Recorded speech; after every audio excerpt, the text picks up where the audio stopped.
Hi, this is Anna. We wanted to let you know before the episode that we did have some technical issues with our audio and video. We did our best to edit it, and if you notice any lag, that's why. We hope you enjoy the episode. Deep dives into heroes' lives. Together we'll see who dies and survives. Circled around a sacred fire, strumming along with our favorite lyre. Adventure called a quest awaits. Your destiny's in the hands of the fates. But never fear, we're all friends here. We'll have your back when danger's near. Come with us through the pages as we unravel a tale for the ages into the Percy-Verse. Hello and welcome to the Percy-Verse Podcast. I'm Alisa. And I'm Anna. Pull on your orange Camp Half-Blood t-shirt and grab a cot in Cabin 11 because today we're discussing The Lightning Thief, Chapter 6, I Become Supreme Lord of the Bathroom. Which I just have to say, we're kind of in a long run of really excellent chapter titles, but this, I think, is kind of up there with, like, I accidentally vaporized the algebra teacher, as a chapter title that is both hilarious and also immediately makes me go, what do you mean? Yeah. I must read this to learn. When, what, how do you become Supreme Lord of the Bathroom? What does that mean? What happens? What does that even mean? Yeah. And it's another one where you get the reveal of what that means at the end. And I was thinking, actually, after our last episode, that's also true of the previous episode. We didn't cover that, but the playing pinochle with a horse, we don't find out the horse part until the very, very end of the chapter. So we're back to having end of chapter reveals of chapter titles, which is kind of fun. Yes.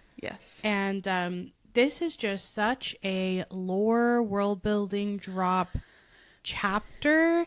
At first you think we're still not going to get any answers. Right. It's like the same as before. And then finally we start getting information. Yeah. And I just felt such a relief reading the second half of this chapter. Like, okay, Percy can know some things. Not all the things, but some things. And I really appreciate that. Yeah. We still won't tell Percy why names are powerful and why, you shouldn't say them. We're still not answering that question. But yes, we thankfully do But we know why monsters are around and we have a sense of some cabins. There are things that we're finally getting, we've got the Half-Blood situation started to be explained. Like things that have been really, really beaten around the bush for 5 chapters now. We're finally starting to get some answers. And I was really ready for them, and I'm sure Percy was too. But first we start with the most absolutely hilarious paragraph ever. Wherein Percy is concerned about being pooped on by his former Latin teacher who has been revealed to be a centaur. And that's just hilarious. Oh, yes. Also, the reveal that Percy had done Pooper Scooper Patrol in the Macy's day. I know. I'm like tell me that you live in New York without telling me that you live in New York. But also, I want to know, how many kids are doing that, And is that, is it like your volunteer work, where you'd have to do, a certain number of hours of volunteer work in high school? Is that one of the options you go? Honestly, the sad thing is probably because Percy was sent to schools for kids who, quote unquote misbehaved, is they probably made all those kids be the pooper scoopers, and that's really messed up. Probably. That would be my theory, and I hate that. But also kind of like how we do life in this society in ways that we shouldn't be doing it. Yeah. But the line at the end where Percy says, I did not trust Chiron's back end the way I trusted his front is hilarious. Yes. Yeah. Classic. Yeah. Just made me laugh. I know. My little note for this paragraph was funny Percy is back. Because I feel like we just had the grief, I'm confused, everything's really hard, I don't understand chapter. Yes. And so it was so valid. But just it was so nice to start with and funny Percy's back. He's doing bits, he's Percy. doing jokes. He's got jokes. Yes, and you know what? Sassy Percy, defiant Percy. We get a lot of core to Percy's personality kind of traits coming through in this chapter. He's back in his element. He knows how to be the new kid on the block. And I kind of love that for him. Like, I love how he handles it. I feel like if you were a kid starting a new school or something and you read this, you would be like, oh, okay, like, it's possible to enter that with, like, your own flair and personality and, like, you know, like, take it on as, like, that's part of my identity and that's okay. Yes. Well, and I feel like that's... from what I've heard from people who, like, did move around a ton as kids and, like, changed schools a lot, I feel like they either went one of two directions. One was, like, I disappear and I just, you know, like, I sit in the back of the classroom and I just kind of, like, get through it. And then the other is kind of being like Percy, making these big, bold choices, like, making yourself known, being like, okay, I'm the new kid, I'm embracing it. Like, totally. Let's go, you know? Totally. And so it feels like Percy definitely fits in that category, you know, of, like, he's changed schools a ton and he just has decided to own it, you know, and make that a big kind of flair of a choice rather than let other people decide for him what that means. Totally. Yeah. He's ready to prove himself. He knows that there might be a fight involved and he's ready for it, which is also very, like, aligned with being a demigod. That's going to actually serve him really well as he keeps being thrust into new unknown situations and having to prove himself again and again. Like, I think this is a character trait that is actually really helpful to him in his I want to say career as a demigod, though I don't know if that's the right, but, you know, that's, like, his life. So Chiron and him are walking through the camp. They pass the volleyball pit. And as they're walking, basically campers are, like, nudging each other, going, that's him, that's him, that's Percy. He's kind of become a little bit of a celebrity from defeating the Minotaur. And one thing that I thought was interesting was he noted that most of the campers were older than him and their satyr friends were bigger than Grover. So I just found that really interesting. Like, it seems like the kind of probably, like, average age of camp would be more high school rather than middle school. Right. I just kind of found that interesting. So, like, you know, his cohort of, like, who's actually in his age group in terms of, like, within the same year is smaller. Like, it's a lot smaller. It's like Annabeth, you know, Grover, like, emotionally, even though technically he's a satyr, he's 28. So I just found that interesting that he doesn't, there's not some large group of, oh, and here the 12-year-olds. We all came, in a bus. Right.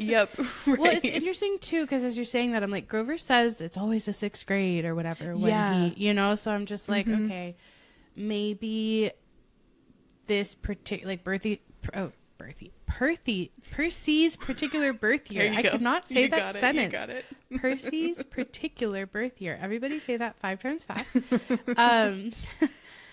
You know, maybe there's not as many kids that either are showing signs yet or maybe just weren't born that year. Like, I don't exactly know why that is, but supposedly this is a year when people would start to get more monster attention and things like that. But that would tell you that it'd be less likely to have people younger than Percy. So, I think Talia and Annabeth in their particular situation with Luke was probably more the age of, like, Percy now. And Annabeth and Talia are more outliers of being younger when they needed to start, you know, fighting monsters and stuff like that. Yeah.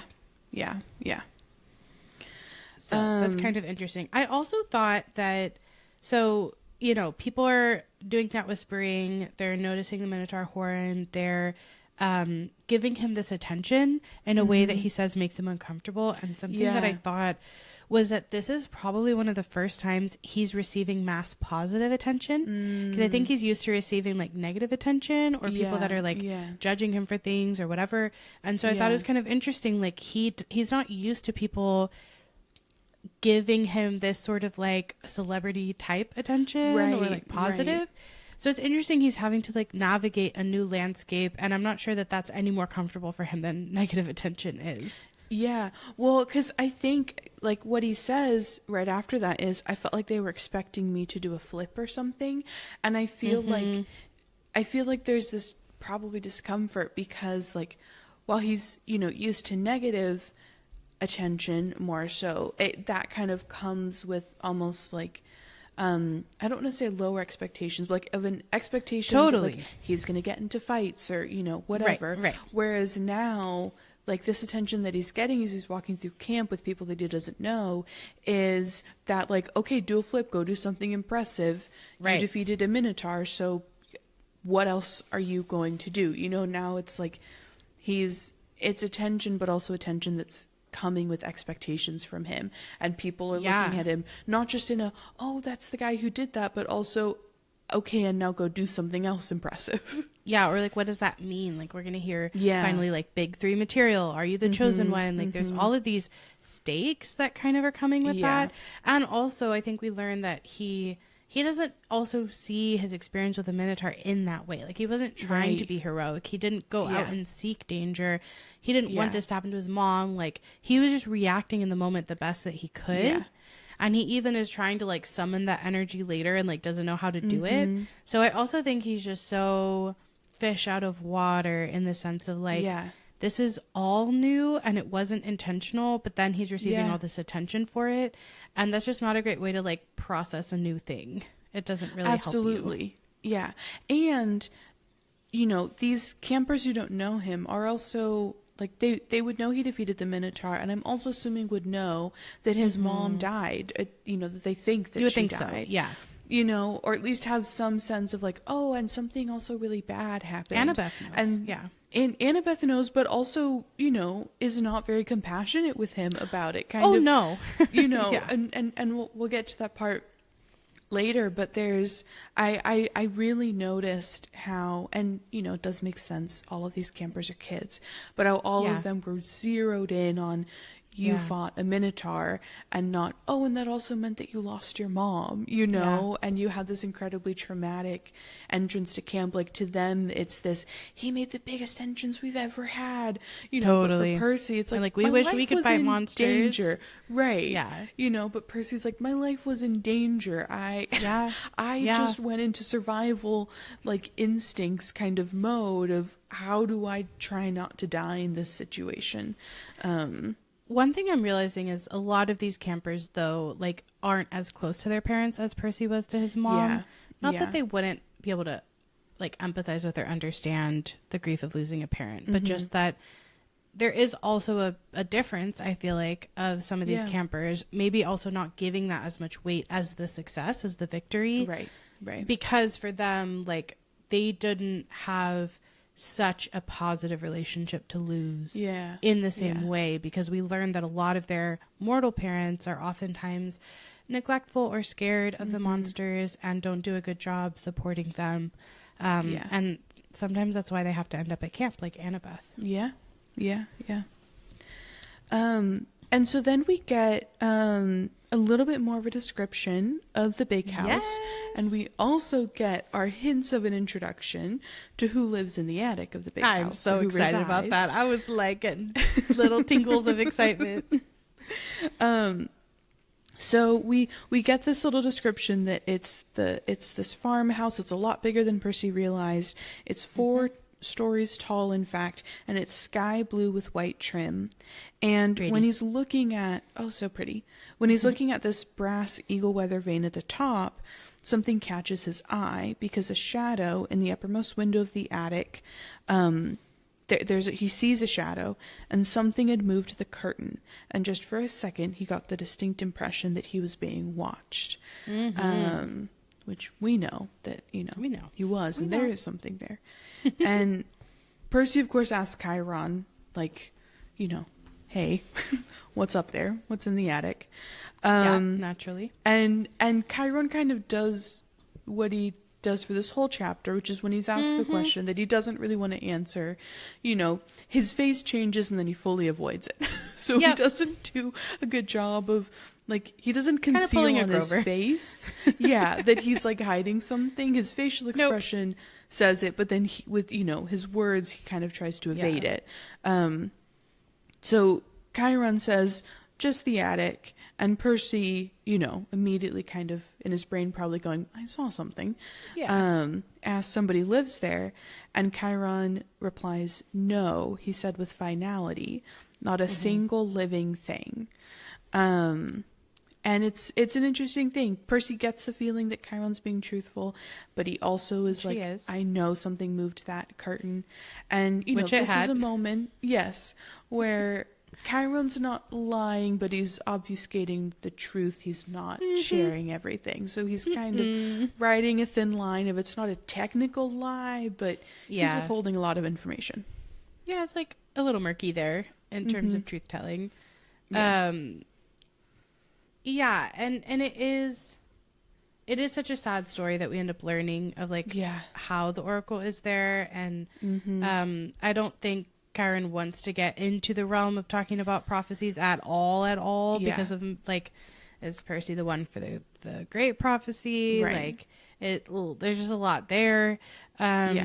And also, super not helpful for understanding the world and continuing to gaslight Percy in a way, because Percy did just see something move. Though I am so excited, because honestly, like, the Oracle is one of my favorite parts of just the whole book series.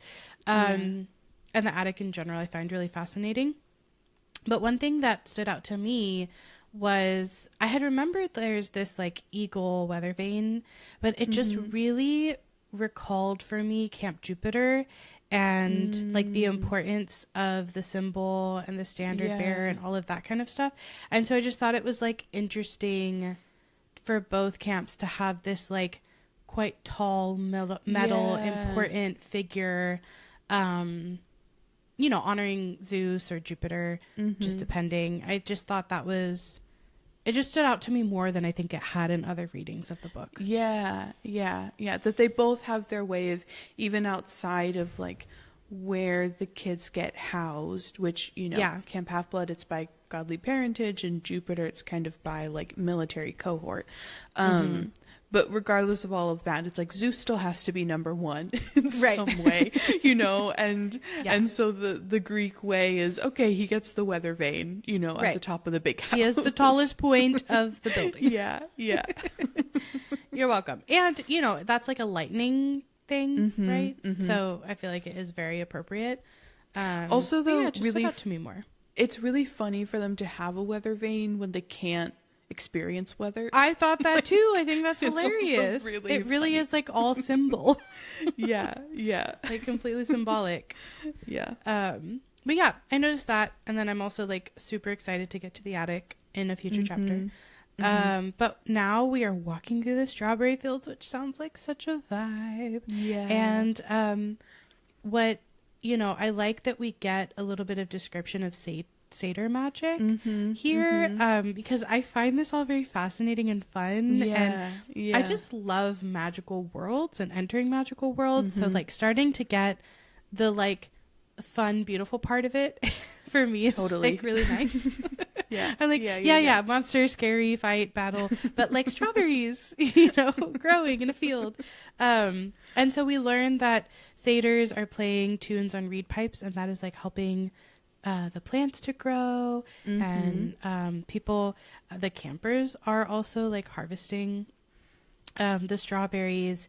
We learned that they export the strawberry crop to New York restaurants and to Mount Olympus to pay for the expenses at camp. So I love also that we have a little bit of like practical world building. It's like camp isn't just run off of like dreams and fairy tales. Like, okay, there's cold hard cash that's coming in for the strawberries. Okay, but here's my quick little thing about that.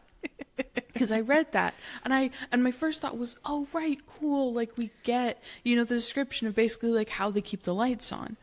And then when we find out, you know, that part of the reason why they grow strawberries is because Mr. D has this effect on fruit-bearing plants where they just kind of go crazy around him, and since he can't do wine grapes, they do strawberries instead. So then I was like, okay, so what did they grow before Mr. D was the camp director? Like, was it always been strawberries, or was it like a different crop or a different way to make it happen? Right. But then also, I'm just like, once again, kind of back on my, like, the Olympian gods don't do anything that they're supposed to. It's like, the least you could do is pay child support and like keeping the lights on for Camp Half-Blood. Yeah. Like the fact that they have to, and Chiron's like, this is how, you know, we basically like afford being here and everything. I'm like, the gods should be taking care of that. 100%. The gods 100%. should be paying for the camp where all of their kids go to live. 100%. I'm surprised that's not in Percy's demands at the end. Totally right. It's like, start paying, and for you will camp. cover expenses and pay allowances, like a living stipend. And yeah. That's true. Anyways, so it was both. It's. I love learning that, and I love, like you said, that like practical world building element of it. I just also had a moment of getting angry at the gods. You know, like fair. Yes. You could pay for Camp Half-Blood. You can afford to pay for Camp Half-Blood. Well, like you said, last chapter was your one moment to appreciate the gods, and now we can be angry at them for like every chapter moving forward, and that's part of the deal. Yeah, that's like one of the main central conflicts that creates, you know, the story. So I feel like it makes sense. And I just love like learning about how different, especially because also like, you know, we both do music, and so hearing magic, and also I've been like having an herb garden now for the first time, and so the idea of like combining music making with plant growing, I'm very into it. I don't feel like I always like have an affinity to maybe Demeter, or, you know, one of the like crop growing gods or goddesses, but I feel like this makes me very excited, with the one little exception of just like for the record, the wording here, I definitely took issue with, that the music was causing lines of bugs to leave the strawberry patch in every direction like refugees fleeing a fire. And I was just like, listen, especially now, but through much of time, we know that being a refugee is a very serious experience, and can be very tragic and very difficult. And like I myself have done a lot of work in the immigrant justice space, so I didn't love the like casual offhanded, you know, reference to refugees fleeing a fire. I also didn't like that in this analogy the refugees are the bugs. I was like, that feels really icky. So more like we don't have to do a whole rant on it, but I was just like, for the record, that bothered me. I think it bothered you too. If you want to say anything. It's just a moment where the use of it as like, what's the right word, a metaphor, an analogy. Gosh, I think I said analogy. I think because, you know, it's relating one thing to another thing. I've always struggled with that in English class, of remembering the difference between a metaphor, an analogy, and a simile. But there's so many other ways that could have been described, you know? And it does feel like it's a kind of it feels a little bit like flippant and not kind of recognizing the gravity of what the experience is to be a refugee. And so just, you know, there are a bunch of other ways you could have described the ants, you know, running around in all different directions. And it didn't have to be that. Well, I think, as like we've said, as people who are writing and wanting to be writers, I think it's like we're just very mindful of things also that I think we want to avoid, tropes and things in our books that are going to, you know, like take you out of the experience. I think that's the thing. Things like this take me out of the reading experience, where I'm like, so I'm like here saying like, I'm so excited about the magic and the fruit growing. And like, it's such a world building moment. I'm so immersed. And so then it just like pulls me out of it to have something like that feels, you know, like disrespectful to a group of people. So I am mindful of that. I do think it's interesting that it makes Percy wonder if Grover can work that kind of magic with music, and like a little nod to that coming up, and that he's worried about if Grover is still getting chewed out by Mr. D. And I feel like I just like love that Percy is so concerned about his best friend, and he's just like still so, I don't know, connected to him. And even though it's like, you're a goat and I don't know what's happening. And like, you know, he has not lost that like essence of their friendship. And I do really appreciate that. Yeah. Every time there's one of these just like really adorable, sweet moments with like Percy and Grover, my brain just goes to Wicked and like two best friends. Aww, like just, totally. you know, like I feel like that's them. That little snippet is just like, they're just 100%. Two best friends, you know? Yeah. So they don't have that many wonderful days together, but we'll find one. When we get there, we'll be like, they did it. They had a wonderful day. I feel like we could do a parody of One Short Day that's like based on going to Hades, though. Like going to the underworld. Totally. Yes, absolutely. Because they do spend, I think, about one short day there. And it's also maybe a place with a twist. So that's kind of interesting. True. And a little bit of a fun. You know, grandiose. Yeah. Not always great morally kind of figure at the head. But, you know, he's worried to the point where he's even asking Chiron, Grover won't get in too much trouble, will he? I mean, he was a good protector, really. And you're like, Percy, you're such a sweetheart. I know. And then Chiron sighs, and this detail, he takes off his tweed jacket and drapes it over his horse's back like a saddle. And I was like, this is so convenient. Like, I would love to be a centaur just to, like, have the capacity to carry extra stuff. Right. Like, the bags that I would have, I would love that. I would love that. I would eat that up. I loved that. But then what he goes on to say both made me so mad and breaks my heart. Because oh my God, 100%. He just basically has like, yes, he does. That was one of my conclusions from this chapter. It's so heartbreaking to read how much he basically like does not like believe in Grover and like thinks that Grover should just stop, because he says Grover has big dreams, Percy, perhaps bigger than are reasonable, which whoa. Red flag. To reach his goal, he must first demonstrate great courage by succeeding as a keeper, finding a new camper, and bringing him safely to Camp Half-Blood, or to Half-Blood Hill. And Percy immediately is going, but he did that. Percy which was my point last time. Yes, yeah. I was like, yes, Percy. And then Chiron says, I might agree with you. Might. You might. You're not certain whether you do or not. I was like, might? How could you say might agree with him? But it's not my place to judge. Dionysus and the Council of Cloven Elders, which first mention of them, must decide. And I just, and then he also like says it a little later, but he just this thing of like Grover's dreams are too big and are not reasonable, and he needs to stop pursuing them, because I think at some point he says, I don't know if this is what you're talking about, but he says he is a late bloomer, not very accomplished yet at woodland magic, anxious to pursue his dream. Perhaps now he will find some other career. And I was like, I just wrote, not very artist way. Like, Chiron needs to do the artist way.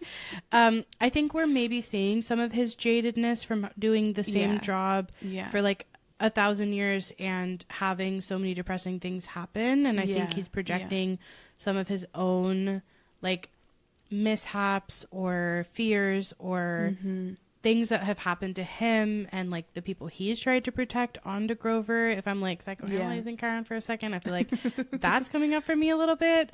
But in general, for the record, our stance on dreams here on this podcast is have them, pursue them. No dream is too big. Do the artist way. If you think dreams are too big, if you still think they're too big, do it again. There's not too many times to do it.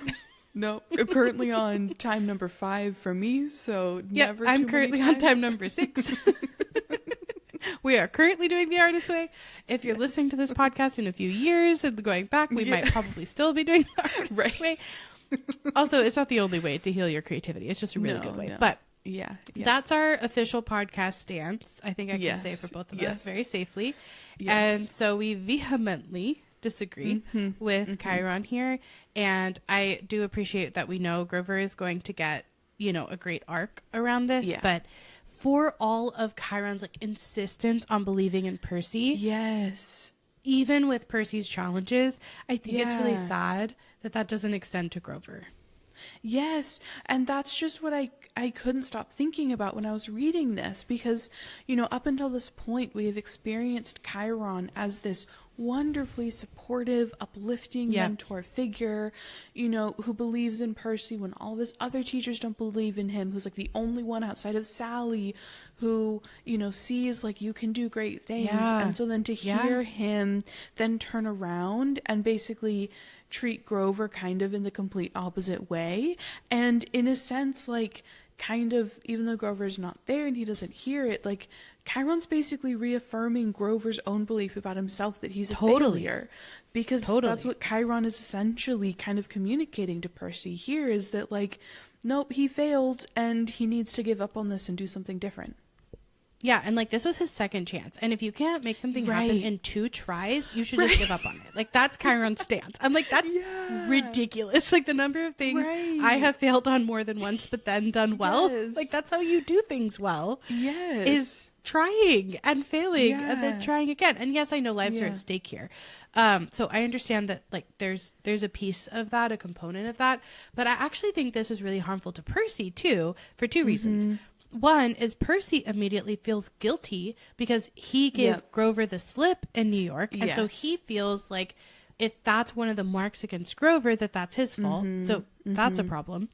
And also Chiron is giving the impression that, you know, maybe I believe in you, but like, if you try something and you fail and then you try it again and you fail again, I'll stop believing in you. And I feel like that's a really harmful message to tell Percy, who otherwise has been getting a really supportive vibe from Chiron and like mentorship and all these things. Like, if I'm 12 years old, I'm taking that in and internalizing that as like, oh, I have to be a perfectionist. Like, I can't mess up or people will stop believing in me.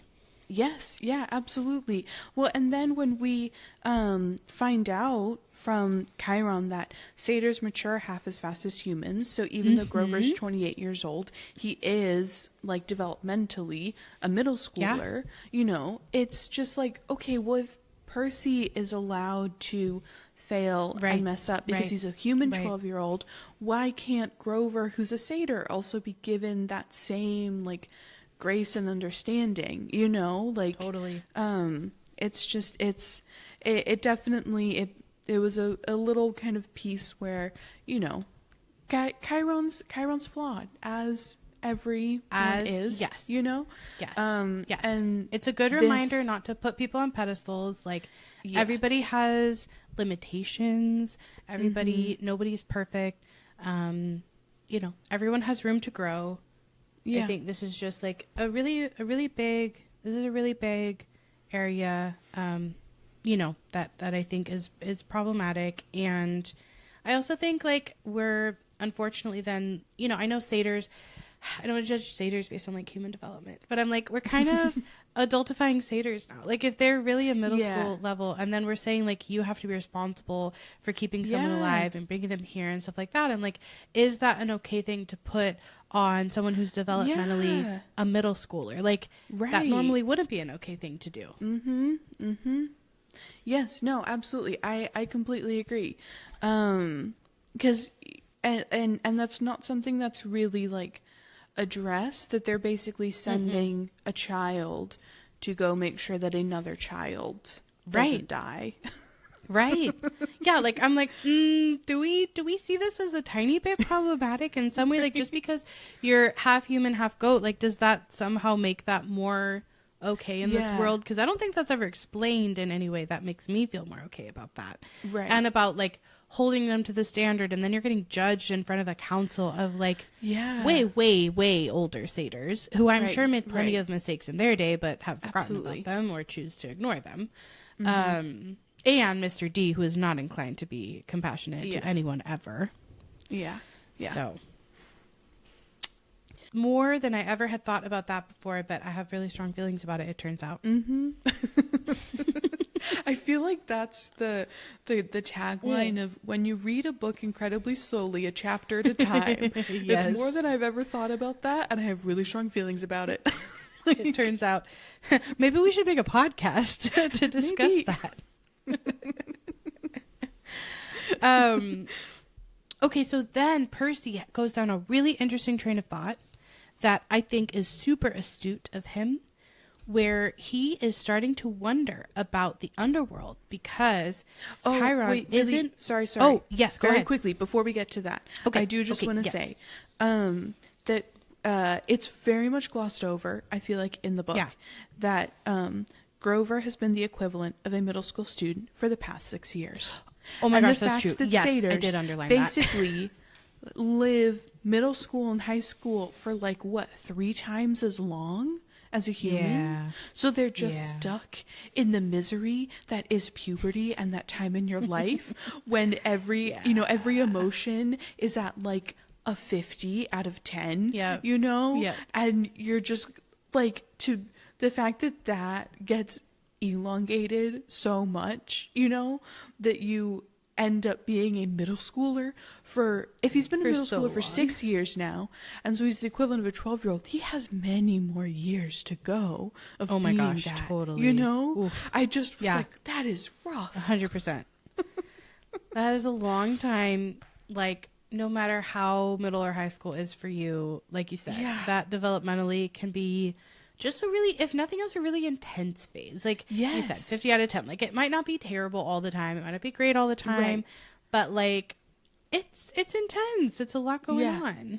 Yeah. Your emotions are always at, their most heightened. You're experiencing everything at, the maximum level that you can experience anything. And so no wonder, too, he's, having such strong feelings about, what happened to him. Also, so 5 years ago, I think we have officially confirmed in this chapter, was when he tried to bring Talia and then Annabeth and Luke as well to Camp Half-Blood. And so he was still in this developmental stage. Yeah. Then, if he's been this kind of for 6 years in this sort of age bracket. And again, I just think that's a lot. That's a lot of pressure to put on someone who is feeling so much and also in this developmental stage. So I agree. That was, yes, I underlined that because I was wow, that would Percy be a long time in middle school. Yeah, Percy does respond and say, that's horrible, and Chiron says, quite. But then they just kind of move on. We just move on. That's really bad. You're actually... That's a big deal. And in the context of talking about his performance or whatever should be relevant. Yeah. Yes. Because it's after that Chiron says he should have a different career. I'm right. He's not even out of middle school yet. Why are you telling him to switch careers? Come on. Yeah. And then just the last thing that just felt really fun. Because, we're just a fun timing that we're reading this for the 20-year anniversary. I happen to be 28 right now, and Grover is 28. And it just felt like such a fun, kind of I was thinking that too. Math and stars lining up. So anyways, that's my last little fun Also, tidbit. I think that you should take that as an excuse to let yourself feel middle school emotions this year. Yes. Yeah. Absolutely. This is your year. We should just all have permission when we're 28 to just be and I shall be grumpy teenager now for a whole year. Nobody talk to me, but please talk to me, but nobody talk to me. Right. Yeah. Anyways, oh my gosh, yes, let's continue because this very fascinating and astute train of thought that he goes down immediately after kind of realizing that when Chiron is talking about his mom, he talks about her fate, but to Percy seems like he is intentionally avoiding using the word death. Yes. I think it's super interesting he picks up on this. I think he is also demonstrating in this chapter, as he has in other ones, that he was paying attention in Latin class. And he does have a decent kind of grasp on the Greek mythology.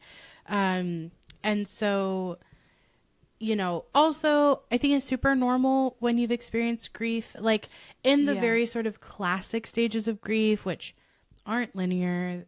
Grief is, cyclical and all the things, like all the disclaimers aren't grief. That bargaining is like one of those. And so I do think that it would be normal to be like, but like, what if she wasn't dead? But like, what if there was a absolutely, loophole? We're always looking for a loophole in life. So like, that's also super reasonable. But I think here he's like combining that natural impulse with, the education he's received and his good instincts. And so he says, the beginnings of an idea, a tiny hopeful fire started forming in my mind, which I really like that just description. I think it's really lovely. And so he's asking Chiron if the gods and Olympus and all that is real. Does that mean the underworld is real too? And I think Chiron knows where Percy's going. And I think Chiron genuinely doesn't know what happened to Sally. Like I think Chiron, this must not be something that happens frequently, which kind of makes sense. But Chiron definitely has a sense that Sally could be dead. He's just not sure about it. And it's interesting to me. I don't think Grover saw what happened to Sally. I'm not sure that anyone who witnessed it could have explained it or described it. Well, because Grover was passed out. So Percy was the only one who witnessed what happened to her. And it hasn't been told to us that Percy described it to anybody, though he may have. So I'm also curious, like, why Chiron has a sense that something weird happened.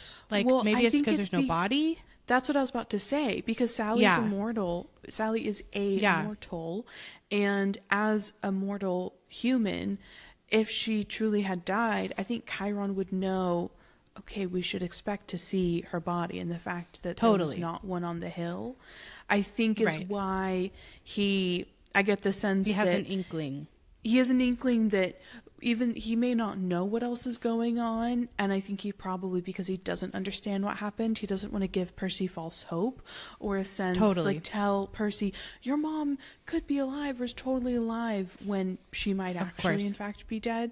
But I think because of that, he's kind of trying to walk this line of like speaking as if she has. He's trying to be truthful, like he was before too. Yeah. Like I think he values being as truthful as he can be, even when he's holding back like gobs of information. But I think here it's like there are so many tragic stories of people going to the underworld, and Chiron is going to be intimately familiar with them, and so of course he's not going to give Percy a hope or like Chiron does not want Percy going to the underworld. Like he does not want this book to happen, essentially. Like that is not his ideal scenario for a demigod that he is training. And so he says, I would urge you to put that out of your mind. And, because he confirms there is a place where spirits go after death. And he's just like, until we know more. And Percy says, what do you mean until we know more? And then Chiron just fully gives up on the ruse of answering it all and says, come, Percy, let's see the woods. And I'm like, Chiron, my dude, like, because we're still dealing with a death, right? Like we're still dealing with a death of a parent, a big loss. And so, we should handle that with some care. But I also understand him not wanting to encourage Percy to seek out anything in the underworld. And that makes sense to me. Yeah. And so they do go to the forest, and Percy kind of gets his first glimpse of just how big it is, that it takes up at least a quarter of the valley, and the trees are incredibly tall and thick. And Chiron gives another just like super vague statement of the woods are stocked if you care to try your luck, but go armed.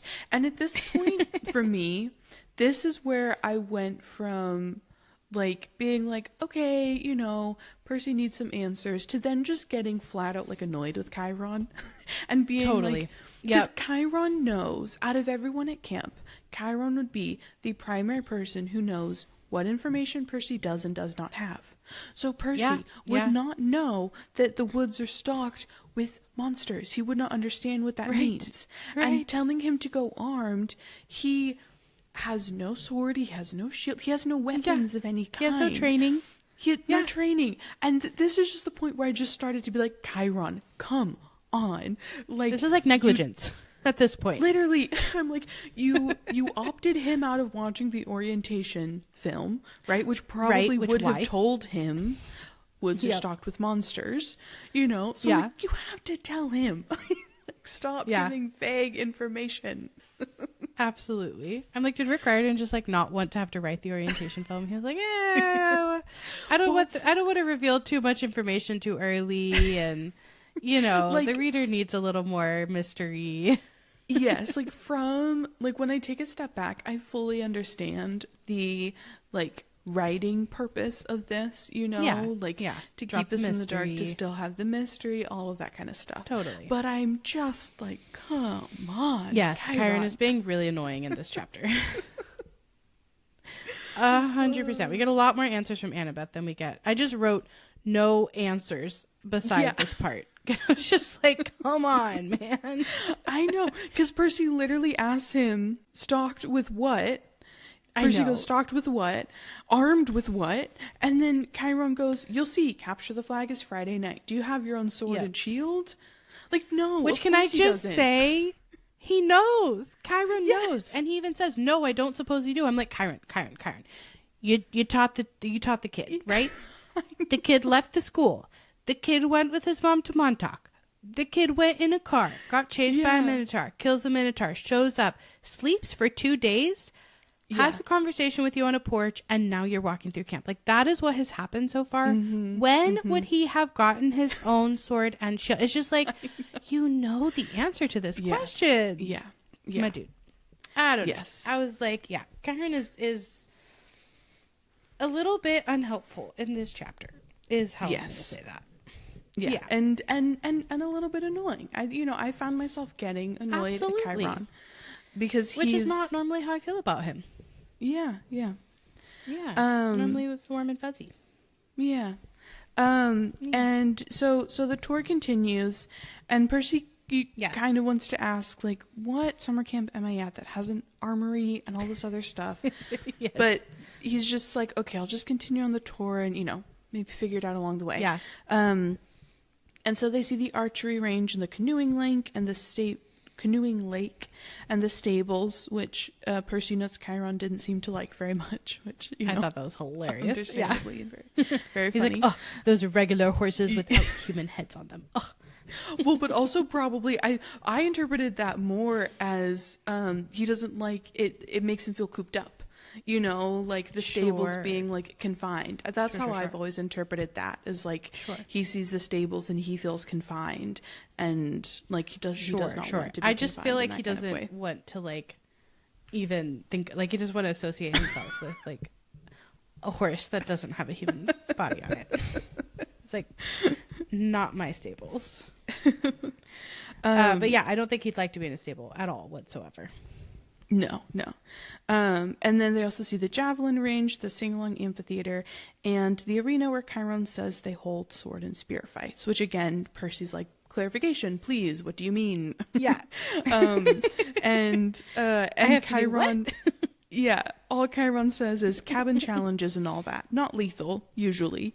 And then he just goes, oh yes, and there's the mess hall. So again, we're not really getting clarity on any of this. We're just kind of dropping a lot of stuff without saying not lethal what it means. Usually.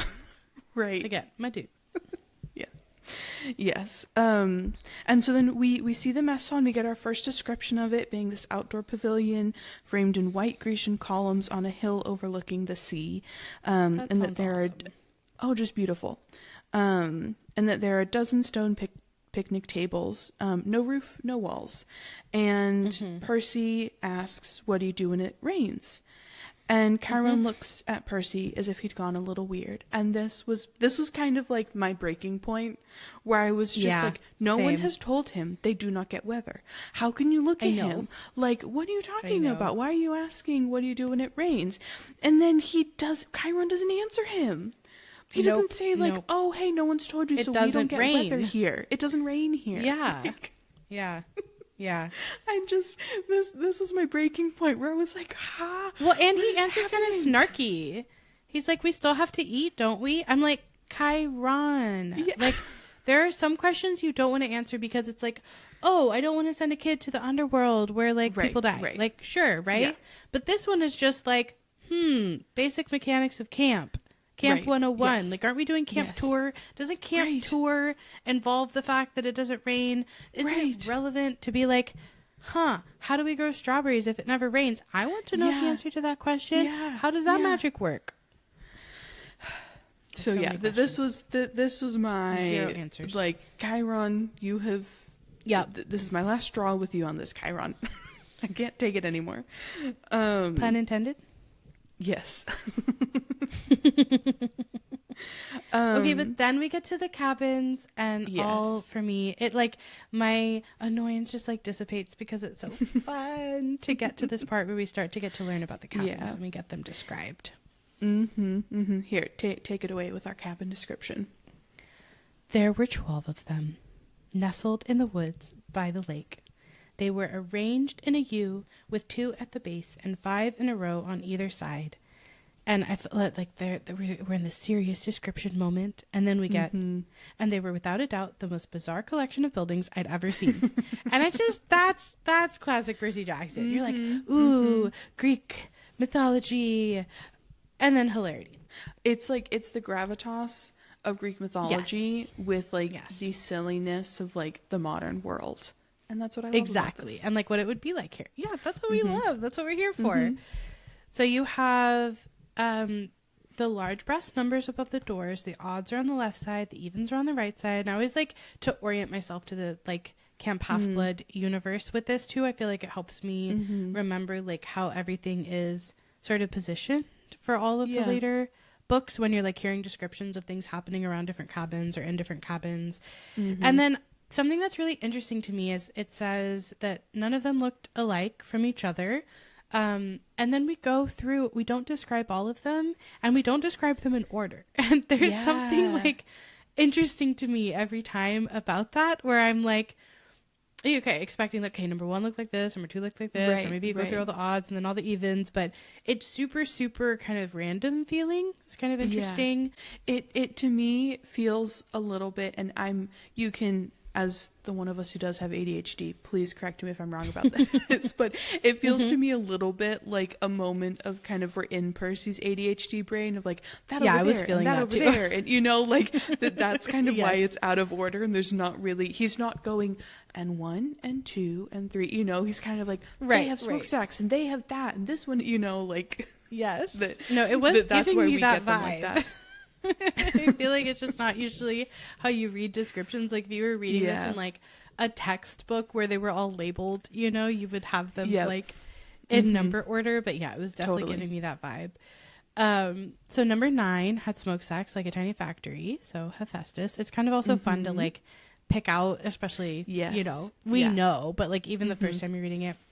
Number 4 had tomato vines on the wall and a roof made out of real grass, which I'm thinking Demeter. 7 seemed to be made of solid gold, which gleamed so much in the sunlight it was almost impossible to look at. Apollo. They all faced common areas about the size of a soccer field, which is actually quite large. Dotted with Greek statues, fountains, flower beds, and a couple of basketball hoops, which were more my speed. And I just love picturing this U-shaped setup with all these buildings that all look different, that are all unique, that are all colorful and shiny and like all the things. And then you've got fountains and statues and flower beds, and it just we're home. And then maybe one of my favorite parts of the whole chapter, just because of like me personally, is that in the center of the field is a huge stone-lined fire pit. Even though it was a warm afternoon, the hearth smoldered.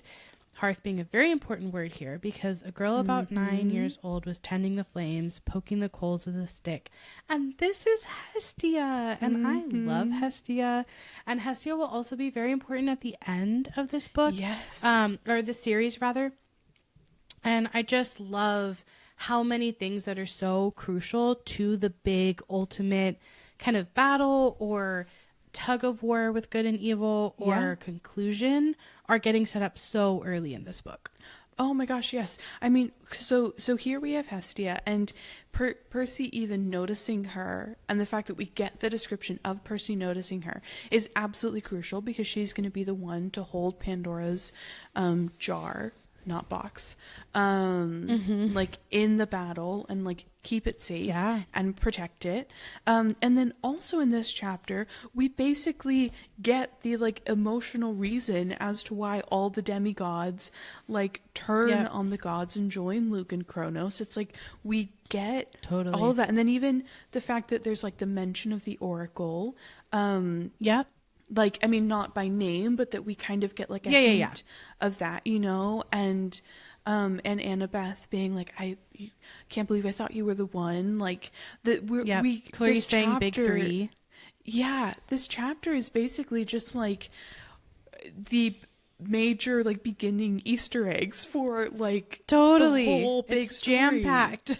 Like even the fact that we meet Luke in this chapter as well, you know, it's just it's so much gets set up so early on in this chapter, and it's crazy that it's just chapter 6 and we get all of that, but we don't know, you know, like if it's your first time reading the book, you don't know how important the fact that Percy noticed a girl about 9 years old was tending the flames is going to be. Right. And that's part of what makes rereading books so fun, is like it's a different way of feeling satisfied to like go back and read something knowing something than to feel satisfied like learning the mystery as you go through it. They're just two different ways. And I always think like how fun it would be to read things for the first time and like see things in that way. But it's so fun to do this too, and like pick out those details and notice them in a different way and know how they're going to connect together. And that's also such a fun part of, you know, storytelling, is putting in little pieces that like the audience doesn't know is going to become very important later, and layering those in a way that's very sophisticated. So it is so much fun. This part is so much fun. And I definitely, I love a hearth. I love a fire. I love like creating homes and the sense of home. So for me, I like very much identify with the energy of Hestia. And so I love the little reference here. So then we get introduced to two very important cabins. We have his and hers mausoleums, which is hilarious. So funny. Description. That is such a funny way, and also feels so accurate to like Zeus and Hera's dynamic, to like call anything that they have like his and hers versions, because that to me that just conjures such an image of like the relationship and how it functions when all your things are like his and hers, you know, like it's just like their dynamic to a T, I feel like. Yep. And it's like the important thing is that we're portraying this outwardly, like that you can see that we're the his and hers, like not what's going on. Don't worry about what's going on the inside, but what's important is that our towels are monogrammed. Like that's what's important. And so they're numbers 1 and 2, of course, you know, we know Zeus at this point. They're big white marble boxes, which I thought was kind of an interesting way of describing them. As boxes with heavy columns on front. They are not to be ignored. Cabin 1 was, of course, the biggest and bulkiest of the 12 because Zeus. It has polished bronze doors that shimmered like a hologram, which is a funny, like that was like an interesting thing to try to like picture, you know, how like it almost is like an illusion or something. And so that from different angles, lightning bolts seem to streak across them. I'm like, that's so cool. And does that work when it's not sunny? Like, is that just like some kind of magic that's always going, or is it glimmering in the light? It's like, curious. I guess maybe it's always sunny because they don't get weather. And then cabin 2 is more graceful with slimmer columns garlanded with pomegranates and flowers, and the walls are carved with images of peacocks. And we don't have to intuit or interpret what they are like we did above. Percy immediately says Zeus and Hera, and he guesses correctly. And then he's like, the cabins are empty. And Karen is not giving him any help here either, continuing this trend. He says some of the cabins are, that's true, and no one ever stays in 1 or 2. And I'm like, cool, thanks, that was helpful. I know. Which also, no one ever stays in one is like, that's true in the modern context, but like if Talia hadn't had to be turned into a pine tree, she'd be there. Yep.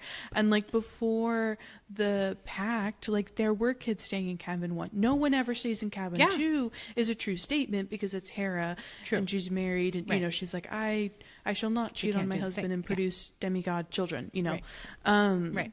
So it's true of hers, but it's not true of his, that his is just in perpetuity always empty. It just happens to be empty right now. And also it's only empty because he doesn't have any kids there, which all you have to do is just say that. Yeah, 100%. Like, we're just still holding this, like, who you even are thing secret. But what I love is, like, Percy's still trying to make it make sense, you know, because he's always here. Yeah. He's always like, okay, so it must mean this. Like, this is how it makes sense. Yeah. So he says, okay, so he's thinking to himself, so each cabin had a different god, like a mascot. And I was like, no, not at all like a mascot. They would not like you saying that either, but I think that's hilarious. Yeah. And then we get him stopping in front of Poseidon's cabin, though he doesn't call it Poseidon's. Cabin number 3, and he describes it as, he says this: it wasn't high and mighty like cabin 1, but long and low and solid. The outer walls were of rough gray stone, studded with pieces of seashell and coral, as if the slabs had been hewn straight from the bottom of the ocean floor. He peeks in the open doorway before, even as Chiron is saying, oh, I wouldn't do that, and before Chiron can pull him back, Percy says, I caught this salty scent of the interior like the wind on the shore at Montauk. The interior walls glowed like, and I'm realizing I didn't look up the pronunciation. Abalone? I looked up what abalone it is. That's what I've heard. Oh, abalone. Oh, okay. I didn't know what it was. I realized, again, reading this book so slowly, I'm like, oh, all these things I never Googled. My brain just went, that's something. Yeah. Keep on reading the paragraph. That's a thing. That's the ocean. Yeah. Yeah, it's an edible mollusk.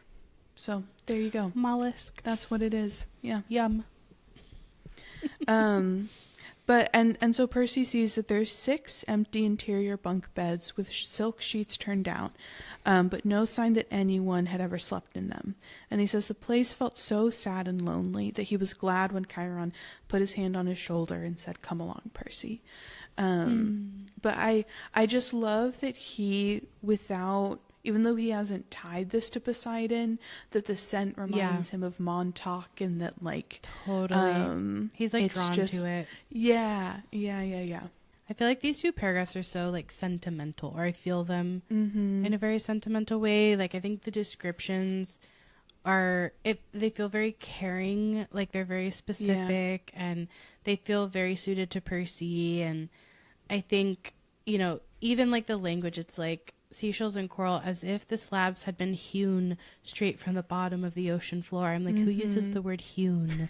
You know what I mean? Like, it just feels very poetic, I guess I would say. Poetic and sentimental. And it gives you the sense that this could be important without revealing it. And I think I kind of prefer this way of giving the reader a hint and a mystery to someone like Chiron just straight up not giving information when asked. Yeah. Because, like, this gave me something to chew on and emotionally attach to in a way that wasn't just, I'm annoyed at you and I want to know the answer. You know? So, I don't know. Totally. This was, like, a nice little moment. I found myself wanting to, like, linger on it. And I think Percy did too, in a way. And I think that loneliness that he feels looking in will mirror what it feels like to be a kid of the big 3 in this time and space where you are rare and, you know, you are not safe, and there is, like, an emotional toll that comes with that, where you know, he's going to go from being one of many, many, many in Hermes' cabin to having that kind of lonely feeling in a little while. And it's just like an interesting emotional journey for him to go on. Yeah.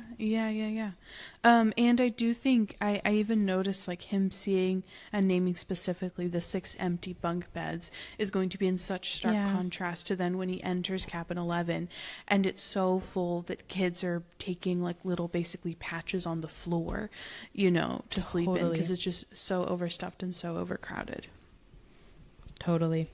Okay, so then kind of to contrast this super sentimental poetic description, we are at cabin number 5, Aries. Yes, so we get our description that number 5 was bright red, a real nasty paint job, as if the color had been splashed on with buckets and fists. The roof was lined with barbed wire. A stuffed wild boar's head hung over the doorway, and its eyes seemed to follow me. And he says that inside, I could see a bunch of mean-looking kids, both girls and boys, arm wrestling and arguing with each other while rock music blared. So we immediately, it's not only is it in stark contrast to, cabin 3, but also 1 and 2, and even like the descriptions we got of like Hephaestus with smokestacks and Apollo gold and Demeter, with like plants and just like grass and everything's growing. Aries, I feel like, stands in incredible contrast to all of the other ones, with the barbed wire and the bright red paint and a stuffed wild boar's head. Like it's it's a very like visually even aggressive, like cabin in comparison to the other ones. Well, and I think this is something that really improves in the sequel series, but for now in this series, I think there's a lot of leaning on like the stereotype of each god being what all the children adhere to. Yes. And that's not just true for Aries. Like that ends up being like for Aphrodite and for other ones, like that's something that is just very consistent in these books. And I appreciate that when we get to the sequel series, we end up with a lot more nuance to some of the different cabins and who's in them and things like that. Yeah. But even just the idea that like everyone in Aries is just mean, I think is like, I'm like, no, no one is like, first of all, no one is just mean. People are many things.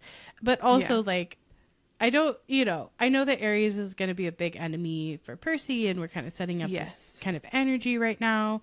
But it's kind of like how, Slytherin is like, no one ever wanted to be in that because it was all the bad characters were in Slytherin. I think it's like, okay, if you saw yourself in Aries, like as that being a godly parent or like who you associated yourself, more with in terms of characteristics, this book would not make you feel maybe excited about that.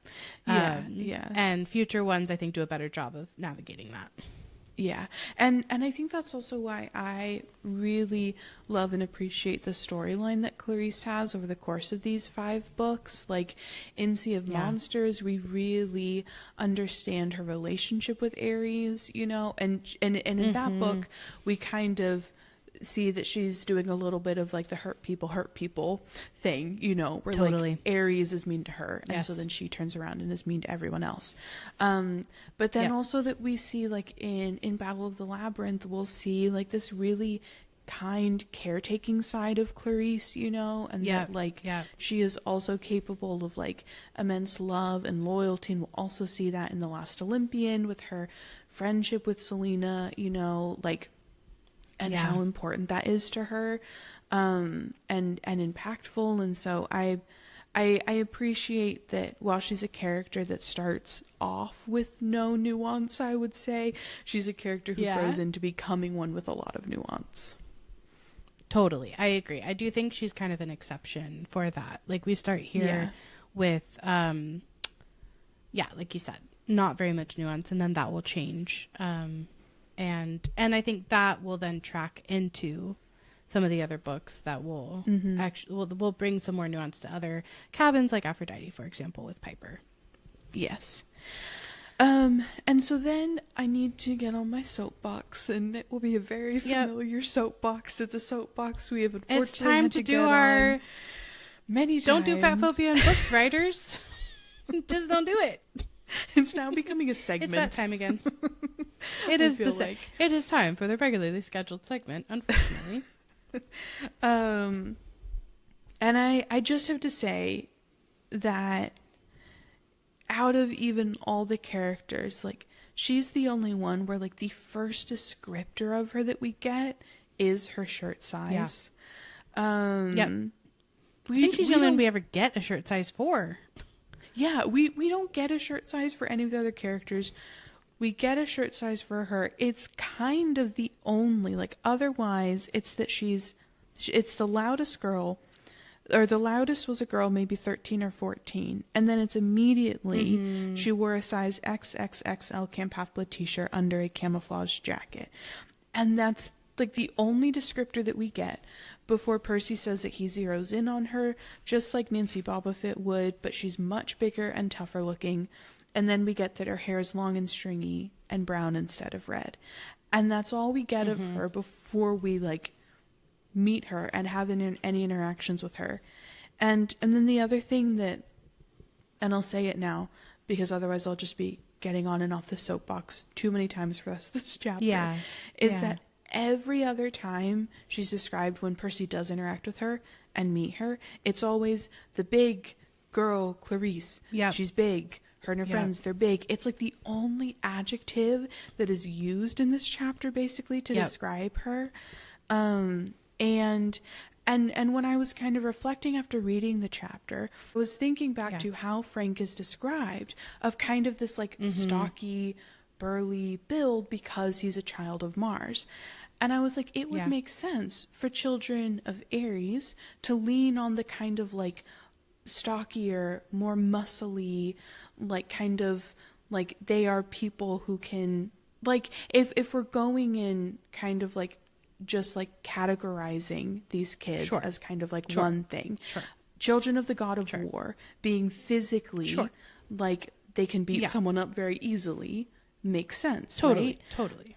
Yeah. And I just was like, she could have been described as muscly. She could have been described as, like, physically intimidating. She could have, she could have been described in these ways that gave us a sense that, like, this girl is physically more powerful than Percy is. Exactly. That weren't, again, this just, like, underlying tone of, well, big is bad, and big, you know, is mean, and big is, like, flawed moral character, and big is, like, all the things that we've been saying. That there are ways, and I've said this a million times now, but there are just ways to describe a character's physicality, their body type, without equating it to their like, personal character, their worth, their value, their like, morality. And I just found myself getting very 100%. Frustrated reading how, even more so than I feel like was done with Smelly Gabe and with Mr. D, it was just like one word over and over and over again. It wasn't anything other than big. It really is repeated a lot. It's about a kid. Like, I think, like, we've talked about this, like, how it makes you feel as a kid to read this, right? Especially when you're surrounded by other people or other media that are telling you that big is bad, and, like, what that does to your body image, what that does to your relationship with yourself, with food, with exercise, with, like, all of these things that can get really messed up from experiencing this kind of messaging. So it's like, I think in the other cases, it's like, okay, we're perpetuating fat phobia. It's around an adult. This is not a great thing. When it's one of the kids, though, I think it also is a lot more of a direct thing where, like, you could see yourself in this, right? Or you might start to take some of this on for yourself. I think that's also, it can be really damaging. And I think it's really important for kids to get messages like, your body is, like, always inherently worthy, no matter what it looks like, no matter what size it is, no matter your ability, no matter etc. Like, you are inherently worthy as a human being, and your size or any other descriptor of you is not your worth. And we shouldn't have hierarchies of, you know, beauty standards and body sizes and all of these things. It's something that is artificially imposed in society and perpetuates oppression. And I could go all freaking day on that, and I'm not going to. I know you could too. But, you know, we won't do it in the chapters. It's not relevant, but it continues to be relevant. And before we move on, I do just there are some, like you were pointing out, the added layer of the fact that she's a child.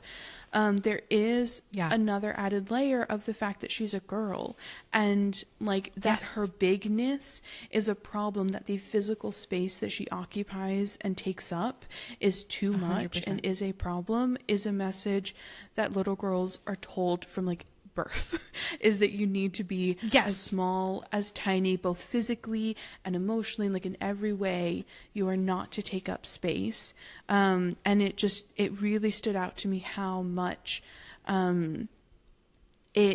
there's this added layer to her only descriptor being big, that she's this 13 or 14-year-old girl, and that it's like fundamentally bad and a problem that she takes up more space physically than like Annabeth or someone else does. And I this absolutely had an impact on me. I remember reading this, and I remember feeling like I related to Clarice's anger, and like I remember feeling like a kid, like I want to be like brash in the way that Clarice is brash, because I can't express my anger and I wish that I could. And so I related to that kind of like, she just lets it out, and gosh, like I wish I could just let my anger out, not in like a hurting other people kind of way, but just in like a, I wish I could express it. And I remember like feeling like, oh, but it's bad that she's big, and it's bad that she's essentially strong, you know, that she like that her physical strength is a bad thing.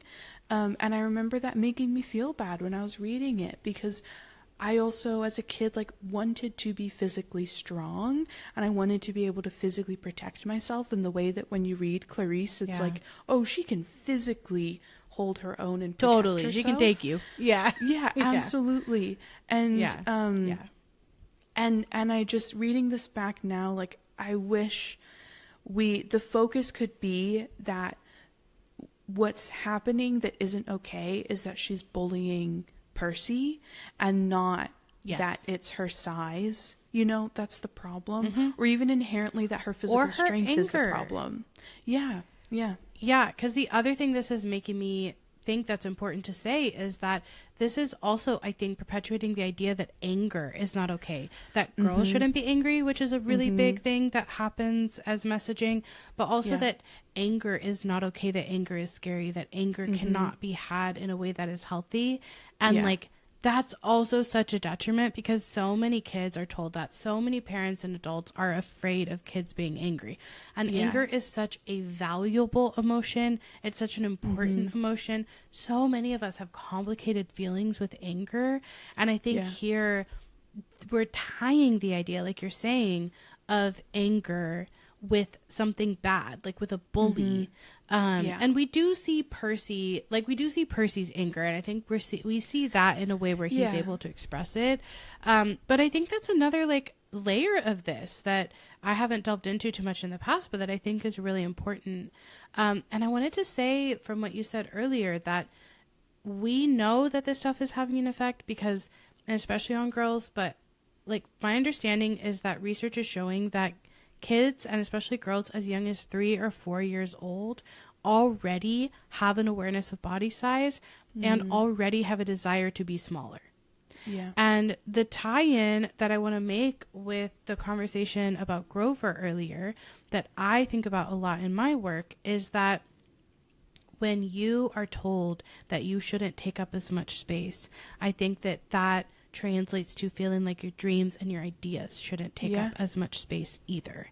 And so I think that this connection of like, be smaller, be less powerful, be less present, be less noticeable, be quieter, be less angry. Like, I think that has a real impact on how we're able to believe in ourselves and believe in our ideas and dream bigger and take up more space, not just with our bodies, which we should be able to do, but also like with our voices and with our hopes and with our ideas. And so I hope people can understand the link between that, and like that we can help encourage people to take up that space, because I think that's really important. So yes, that will be the the one time soapbox portion of the soapbox episode. portion, because it will continue to come up in the rest of this chapter. So just kind of know, as we're in those Clarice sections, like that's what we're thinking about, and that is on our mind, but so that we can kind of condense it to one section and not just keep on coming back to it. You know, Totally. We'll move on and we'll continue reading the rest of going through the rest of the chapter. Well, we'll learn about Chiron more, which I think is really interesting, and the other centaurs. Yes. So yes, we so they keep on walking past Ares' cabin, and Percy notices and says out loud, "We haven't seen any other centaurs." And Chiron sadly says no, that his kinsmen are a wild and barbaric folk. You might encounter them in the wilderness or a major sporting event. And I just thought that was really funny that it's either like in the middle of the forest or like the Super Bowl. Totally. You know? Totally, 100%. Well, they have no chill. As we learn none later. whatsoever. Yes, we will learn how much they like to party, and it's so fun when we learn that. And then we get what we were kind of talking about in a previous episode. Percy says, "You said your name was Chiron, are you really?" And Chiron smiles and says, "The Chiron from the stories, trainer of Hercules and all that? Yes, Percy, I am." And I loved this kind of moment of like, okay, yes, Percy did learn about him, and I think now we can say that, you know, canonically Chiron did give a lecture on himself, I feel like. On himself. I love it. And I still think it was self-aggrandizing. Like I will die on that sword. Like I think that is true. I want to hear it. I think it's hilarious. And then Percy's really stuck on this one detail that he keeps asking. Yeah. He's like, "But shouldn't you be dead?" And he's just like stuck. "Shouldn't monsters, but that can't be the real Minotaur. Like, shouldn't you be dead?" And I just love that he's just like, he's really trying to make sense of things this whole time. And he's like, this is not, 2 + 2 is not 4 right now. Yes. But then that leads us into a very like deep philosophical moment where Chiron says, "I honestly don't know about should be. The truth is I can't be dead." And he explains that eons ago the gods granted his wish that he could continue the work that he loved, be a teacher of heroes as long as humanity needed him. And so he says that he gained much from that wish, also gave up much, but he's still here, so we can only assume that he's still needed. And I just think it's so interesting as a character to have the length of your life tied to how needed you are or not. Feels like such a fascinating place to exist, and a very hard place to exist, because like I feel like you'd kind of in the back of your head go, okay, I'm still alive, so I am needed, but at some point I might not be needed anymore, and so I won't be alive. Right. And that feels like I don't really have a choice in that. Yeah, it feels like a very heavy, difficult, challenging thing to just kind of live with for the rest of your life. Totally. Well, and here's my theory around the artist way of it all is Chiron at some point in his life was like, this is my wish, right? Like if everybody right now listening was like, your biggest wish was granted. And then I asked you, in 1,000 years, is that still your biggest wish? Like, would you say, yes, that's still my biggest wish? Like, would that be true? And so my theory is like, Chiron is not able to have dreams because he has one job. Like he's in the you have one job kind of category of people. And that job is tied to his existence. Like if he didn't have that job, he would die. And so he's not allowed to have dreams outside of this role. And this role is super depressing sometimes, which he is about to say. Percy says, does it ever get boring? And he says, no, horribly depressing at times, but never boring. And I think, you know, maybe that's a little bit of his blocked kind of response to Grover having a dream, or like wanting perfectionism, because anytime he's less than perfect, a hero might literally die. And, you know, Grover protectors have a similar role. So I don't know. I think Chiron has like a big weight and a lot of like challenges that he's dealing with around the responsibility and the consequences of choosing this as his wish so many years ago. Yeah. No, absolutely. I completely agree. And when Percy asks why depressing, Chiron seemed to turn hard of hearing again and just says, "Oh, look, Annabeth is waiting for us." So he kind of is very much employing that selective hearing of, he hears the questions he's okay with answering or giving some sort of response to, but the ones he's, doesn't really want to engage with, he just goes, "Oh, and now let's keep on walking. Oh, look, over there." I just drew like little eye roll beside it because I was like, my dude, again, we're back. Yeah. We're back to it. Yes. In this case, it's like he doesn't want to process his own grief around Percy, and I'm like, okay, I kind of understand that. But it's just the number of times in this chapter he won't answer a dang question. I'm like, okay, come on. Yeah. Come on. But on the plus side, we get Annabeth. Yes, we reunite with Annabeth. She's reading a book in front of the last cabin on the left, number 11. Classic. Absolutely classic Annabeth. And Percy says that when they reach her, she looked over him critically, like she was still thinking about how much he drooled, which I just think is so funny. And he kind of takes a second to try and figure out what she's reading, and he at first thinks his dyslexia is acting up because he can't read the title, but then he realizes that it's not in English, it's quite literally Greek. And he can kind of tell based on the fact that there are temples and statues and columns that it's probably an architecture book. And I love that in our first kind of like real like character introduction to Annabeth, we're getting her reading an architecture book, and we're already getting also class. This girl loves buildings. Oh yeah. Can't get enough of buildings. 100%. And Chiron has a master's archery class at noon, and so that's kind of his reasoning for asking Annabeth to take over the tour, which we've been waiting for it since she wasn't allowed in the game of Pinochle back on the porch and got sent over to cabin 11 to just wait for the whole time the last 2 chapters have been happening. Like, okay. She's been waiting for this moment. And we get a description of cabin 11, which is really interesting because it's very in contrast to some of the other cabins. Yeah. Here, read the description of cabin 11 for us, please. Okay, I shall. 11, out of all the cabins, 11 looked the most like a regular old summer camp cabin, with the emphasis on old. The threshold was worn down, the brown paint peeling. Over the doorway was one of the doctor's symbols, a winged pole with 2 snakes wrapped around it. What did they call it? Caduceus. And there I was like, out of character for Percy. He remembers the correct word. He doesn't mistake it for another completely random word. And I was like, that's really impressive. Like, I would have had to ask Annabeth what that was. Fully. Also, this made me realize that I had never heard, at least not that I can remember it, that word pronounced out loud, because I had to Google it once again because I knew, okay, we're going to be saying that word on the podcast. I have no clue how it's pronounced. I have absolutely no idea. It's one of those words where every time I've read it, my brain goes, blah, blah, blah, A, and then kind of goes, and then just like keeps on reading the rest of the words. That's so funny.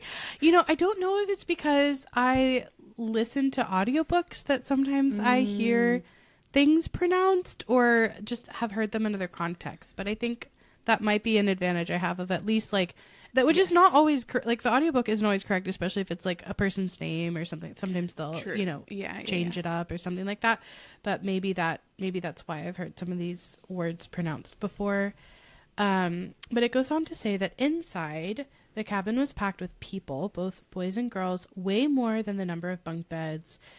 Sleeping bags were spread all over the floor. It looked like a gym where the Red Cross had set up an evacuation center. And I think this is just such a good setup for cabin 11. And it's very helpful that we've heard the descriptions of some of the other cabins already where we see that they're empty or they have extra room. And this sets up like a very understandable resentment that children who are actually children of Hermes and not, undeclared kids, this would be potentially kind of annoying depending on what kind of person you are, and just maybe in general for anyone. And you really start to get a sense of that. But I also like the detail that the door is too low for Chiron because he's so tall. Know. I was like, make camp accessible for Chiron. I know. Well, I guess there wouldn't be that many like that tall children of, other than maybe Poseidon. You're not going to get a kid tall enough to need a door that tall. But also does Chiron want to go into this cabin? I don't know.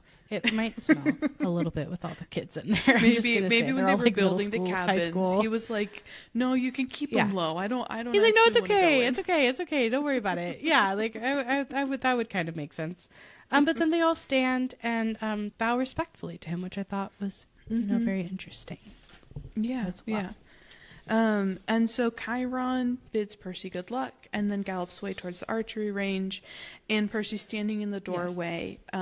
And this is the moment where he kind of goes, okay, I know this routine. They're sizing me up. I've done this at every new school that I've been to. They're not bowing anymore. Nope. And so Annabeth prompts him and tells him to go on. And this moment just cracks me up. Because Percy says, so naturally, I tripped coming in the door and made a total fool of myself. Which, that's just relatable. But it gives you that, like, pang of embarrassment feeling. Being that age. Yeah. And so there are some snickers from the campers, but no one has said anything yet. So Annabeth announces, Percy Jackson, meet cabin 11. And somebody kind of from the crowd asks, regular or undetermined? And Percy does not know what that means yet. So Annabeth answers, undetermined. And everybody groans. And I just felt so much in this moment for Percy being like, okay, I've been classified as this thing that I don't know what it means, and everyone groans in response. Like, that would feel really sucky. Totally. To be standing in that door in front of everybody and have everyone like groan at you, essentially. But then also for the campers there, this is going to be a cabin that's both Hermes and then also a bunch of undetermined kids, and there's probably this groan of like, another one. We don't know who their godly parent is, and we don't know if we'll ever know or when we might ever know. And just like that disappointment and that frustration, and that, there's so many emotions I feel like in that groan. Totally. And I think this is something that Percy then, like, this really stays with him because it's one of the things that he really emphasizes when at the end, of the series, he gets to make his own wish, like Karen in a way, like where he gets to say what he wants to happen. Like this moment, this experience on both ends of it really stays with him. Like what the Hermes kids are experiencing, what he's experiencing. And I'm sure it's a little bit like whiplash for him to go from like, everyone's looking at me like I'm so cool and I don't know how to, like, I'm going to do a backflip or something. And then, okay, everybody hates that I'm here and they don't want me here and they're groaning that I'm here and I don't know what undetermined means. And like, I am undetermined about this whole situation. Like, what is happening? And I feel like that, makes a lot of sense. Yeah. But then a guy who was a little older than the rest comes forward and says, now, campers, that's what we're here for. Welcome, Percy. You can have that spot on the floor right over there. And so we officially meet Luke, and we get this character description, which I found so interesting. It says, the guy was about 19 and he looked pretty cool.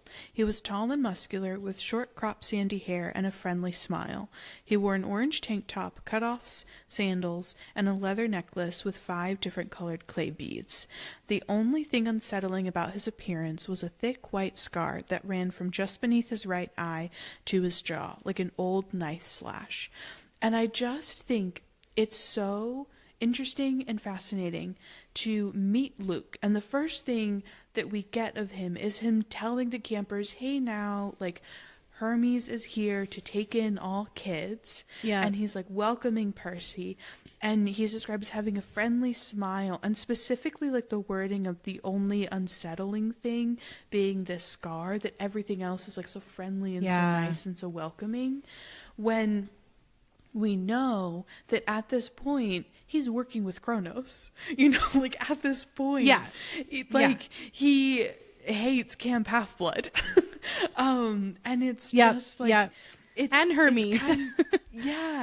And it's kind of like unsettling to read how good he is at putting on the like welcoming front, like so much so that if he didn't have this scar, then Percy, you know, like there would be nothing unsettling about him to Percy. He would just be the kind, warm, welcoming guy.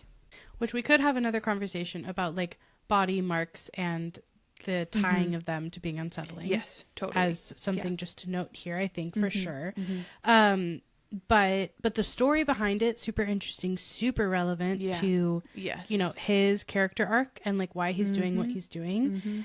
I just felt like I definitely related like with Annabeth's portrayal of Luke. I feel like whenever we see him through her eyes, it's like he is this, it's almost like this description was written by Annabeth, like he's 19, he's really cool, he's tall and muscular, you know, like he's super friendly. Like I think that like 100% would have had a crush on Luke, like if I were Annabeth.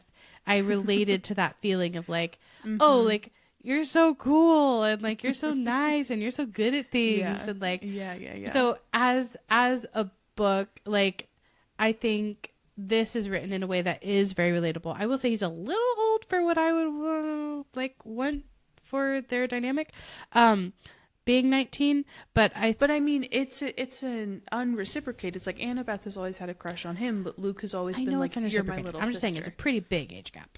Oh yes, yes. But I also think again, like there's, I think there is something realistic about like. For when they met, like I totally, you know, like that is like that happens, and it's good that Luke is like, no, you are very important that it's unreciprocated, little sister, you know, like it's very important, and I think the journey that 100%. Annabeth goes on for kind of going from seeing him with these rose-colored glasses of like this guy who she has a crush on, who can do all these amazing things and can do no wrong. I think her journey is also a very real and very grounded one, of that it kind of takes her until the last book to really like understand who Luke is and see him in his full complexity, and not just as from the perspective of like I think she was like 7 when they met, like the 7-year-old girl who's just like, wow, you're so cool and you kill monsters. And you protect me, and like no one else in my life has protected me up until this point.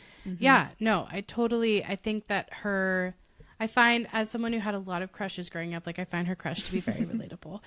So as I was reading this, I was like, I think Annabeth wrote this paragraph about him, because he comes across like really cool. But I do think that, you know, it's like Percy is clocking that she's blushing, and she sees that and her expression hardens again. And I just love these like little micro emotional back and forths of like the dynamic at this age for them. And then she's just like, he's your counselor for now. And Percy's so confused for now. And then Luke patiently, because he's in his, you know, good persona, explains you're undetermined. They don't know what cabin to put you in, so you're here. Now we're still not actually explaining, but we're getting a little bit closer. But he says cabin 11 takes all newcomers, all visitors. Naturally we would. Hermes, our patron, is the god of travelers. And I'm just like, do you mean parent? I think he meant parent. He said patron. I think he meant parent. I was like, come on, like I know this is right for the writing of it all, but I'm like, Lord, like imagine you know, that's how you describe your parent. It's like, yeah, my patron. And, you know, there could be, you know, we can maybe say that there are like some layers to that. And that's a moment where you maybe kind of see that Luke does not like the gods, does not like his dad in particular. But I know that stood out to me. Because it's a moment, that's the moment where you clarify, like, we are all in cabins based on who our godly parent is. Totally. That would be the moment. And Annabeth's actually going to kind of get annoyed that Percy's not picking up on this. Right. But first, Percy's looking at the tiny section of the floor and that there's nothing to mark it. And he thought about sitting down the Minotaur's horn that he has. But then, and I love, he's just like, he's bringing back his facts. He knows, he remembers from class. He remembers that Hermes is also the god of thieves. And I was like, good call. So he doesn't put his Minotaur horn down, which, like, that's like his only possession in the world, and it's laden with so many complicated feelings. I'm like, that's kind of tricky. But he looks around at the campers' faces, and understandably, some are sullen and suspicious. Some are grinning stupidly, whatever that means. And some are eyeing me as if they are waiting for a chance to pick my pockets. And as someone who has always been obsessed with pickpockets, I do have a little bit of like affinity and love for the children of Hermes in that direction. Because I've just always been kind of fascinated by pickpockets and those kinds of stories. And man, we're just still on this. How long will I be here? I asked. Good question, Luke said. Until you're determined. It's like, Lord, can we get some like accurate wording and information? And then he says, how long will that take? And then everybody just laughs at him. And then Annabeth is over it and says, I'll show you the volleyball court. Percy's like, I've already seen it. And she's like, come on. She grabs his wrist, drags him outside, and everyone's still laughing behind him. And I'm like, nobody is helping this kid out. Like, help a friend out. Seriously. I both felt, I was like, it was that moment where I was like, I'm getting frustrated again. Like, no one's explaining it, but they're somehow expecting him to like understand all this stuff that no one is explaining. But then I did have a moment of just like loving this interaction of, I'll show you the volleyball court. I've already seen it. Come on. Feeling like such a classic Percy and Annabeth moment, you know, of Annabeth being like, Percy, just like, we need to like leave and get out of here. I don't care that you've already seen it. I know you have. Come, we have to, like, we're going. I am trying to be subtle, and you are not letting me be subtle because you're just stating the obvious. And I'm trying to do this in a way that is intelligent and nuanced. Come on. Work with me. Yep. And so then Annabeth, after they're a few feet away from the cabin, says, Jackson, you have to do better than that. And Percy genuinely is, I think, kind of like, what do you mean?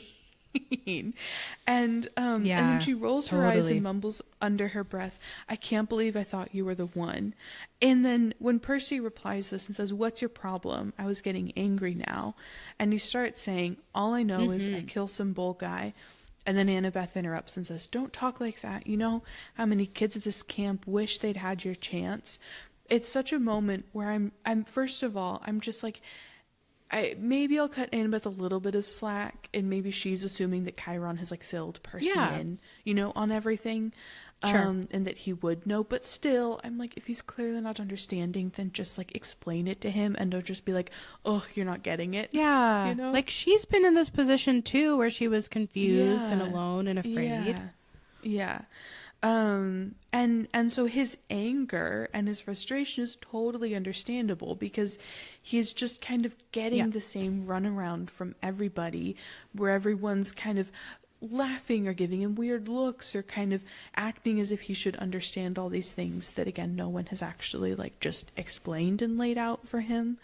But then that part, that Annabeth says, you know how many kids at this camp wish they'd had your chance, just like breaks my heart, you know, because these circumstances of it were not, he went off on some heroic quest. He was running for his life. He lost his mom in the process. Like, it was not this great big thing. It was a terrifying, traumatic moment, and is so inextricably linked with the loss of his mom.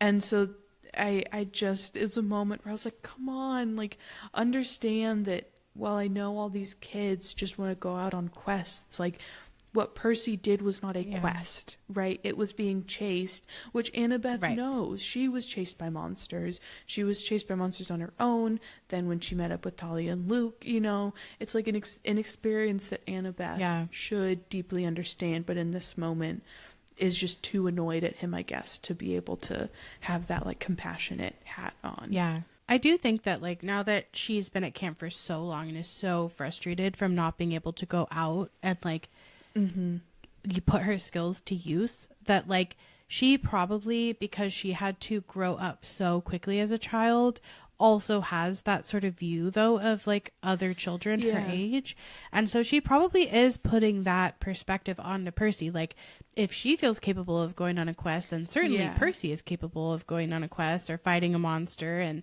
you know, she's not necessarily seeing him, I think, as that 7-year-old scared kid. She's like, you're my age, I'm ready, you should be ready, you should have this perspective already. And I also think this is very relatable to so many times that someone who hasn't had an experience but has done a lot of thinking about or imagining having an experience, like whether it's you're a kid and you're like, I want to be an adult, that sounds so free and fun, and then you become an adult and then you have to like pay taxes and feed yourself every day, and you're like, that's really hard. Like I do think that there is a little bit of like representing here what it can feel like to imagine something and then someone else coming back and saying, hey, the reality isn't as fun as you've been imagining. Like it actually also has other layers to it. And so I think that's also kind of a relatable thing, or like something that can happen. Yeah, for sure. And then this is where we also get a little bit more actually explanation, because Percy's saying like, if what I thought was actually the Minotaur from the stories, then he died like a gajillion years ago. And then we get our kind of first real clarity where Annabeth says, monsters don't die. They can be killed, but they don't die. And after Percy is like, great, super clear, she does actually clarify and says, they don't have souls like you and me. You can dispel them for a while, maybe even for a whole lifetime if you're lucky, but they are primal forces. Chiron calls them archetypes. Eventually they reform.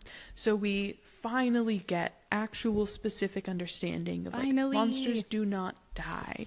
Like they can be killed so they can go away for a period of time, but they will reform, they will return.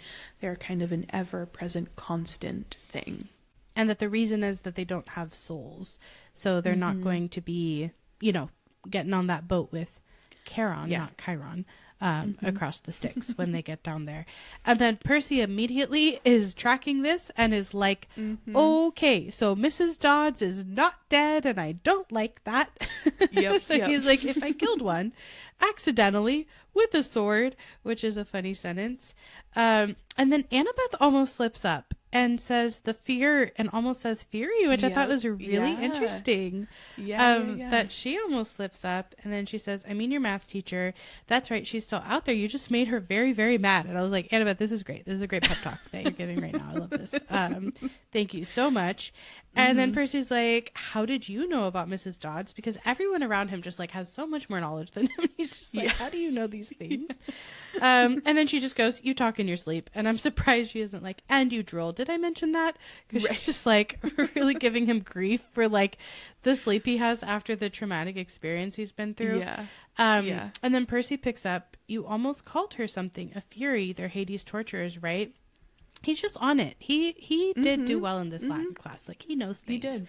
And Annabeth is repeating this whole names have power thing, says you shouldn't call them by name. Even here, we call them the kindly ones if we have to speak of them at all. And then Percy, we have sassy Percy. We are not kind of dealing with we're not putting up with this stuff anymore. Is like, is there anything we can say without it thundering? And I just said, right? This is just a level of like, what can we even say? Yes, absolutely. And then Percy goes on to say, kind of, he says, I'm sounding whiny, but at this moment, I don't really care. And he goes on to say, why do I have to stay in Cab 11 anyway? Why is everybody so crowded together? There are plenty of empty bunks right over there. And And again, Percy's just like so immediately picking up on like what will kind of be the like what's like the catalyst for like the way that Kronos is able to take advantage of how demigods feel kind of abandoned and left by their parents. And it starts with even how many of them can go unclaimed their whole lives, you know, partially because they don't even have a cabin to live in. But also just are like ignored by their godly parents. And so the Hermes cabin is just overstuffed and overcrowded with all of these kids. And of course, resentment and anger and frustration and all of those things are going to build and develop in that setting, and then be very easy to manipulate and prey upon from Kronos. 100%. Treat people with respect, man. Gotta. It's a good lesson for all of us to learn. And Annabeth says, you don't just choose a cabin, Percy. It depends on who your parents are, or your parent. And then she just stares at him, waiting for him to get it. She's like, oh, wait. Don't worry. I'll wait. I'll just sit here while you put two and two together again.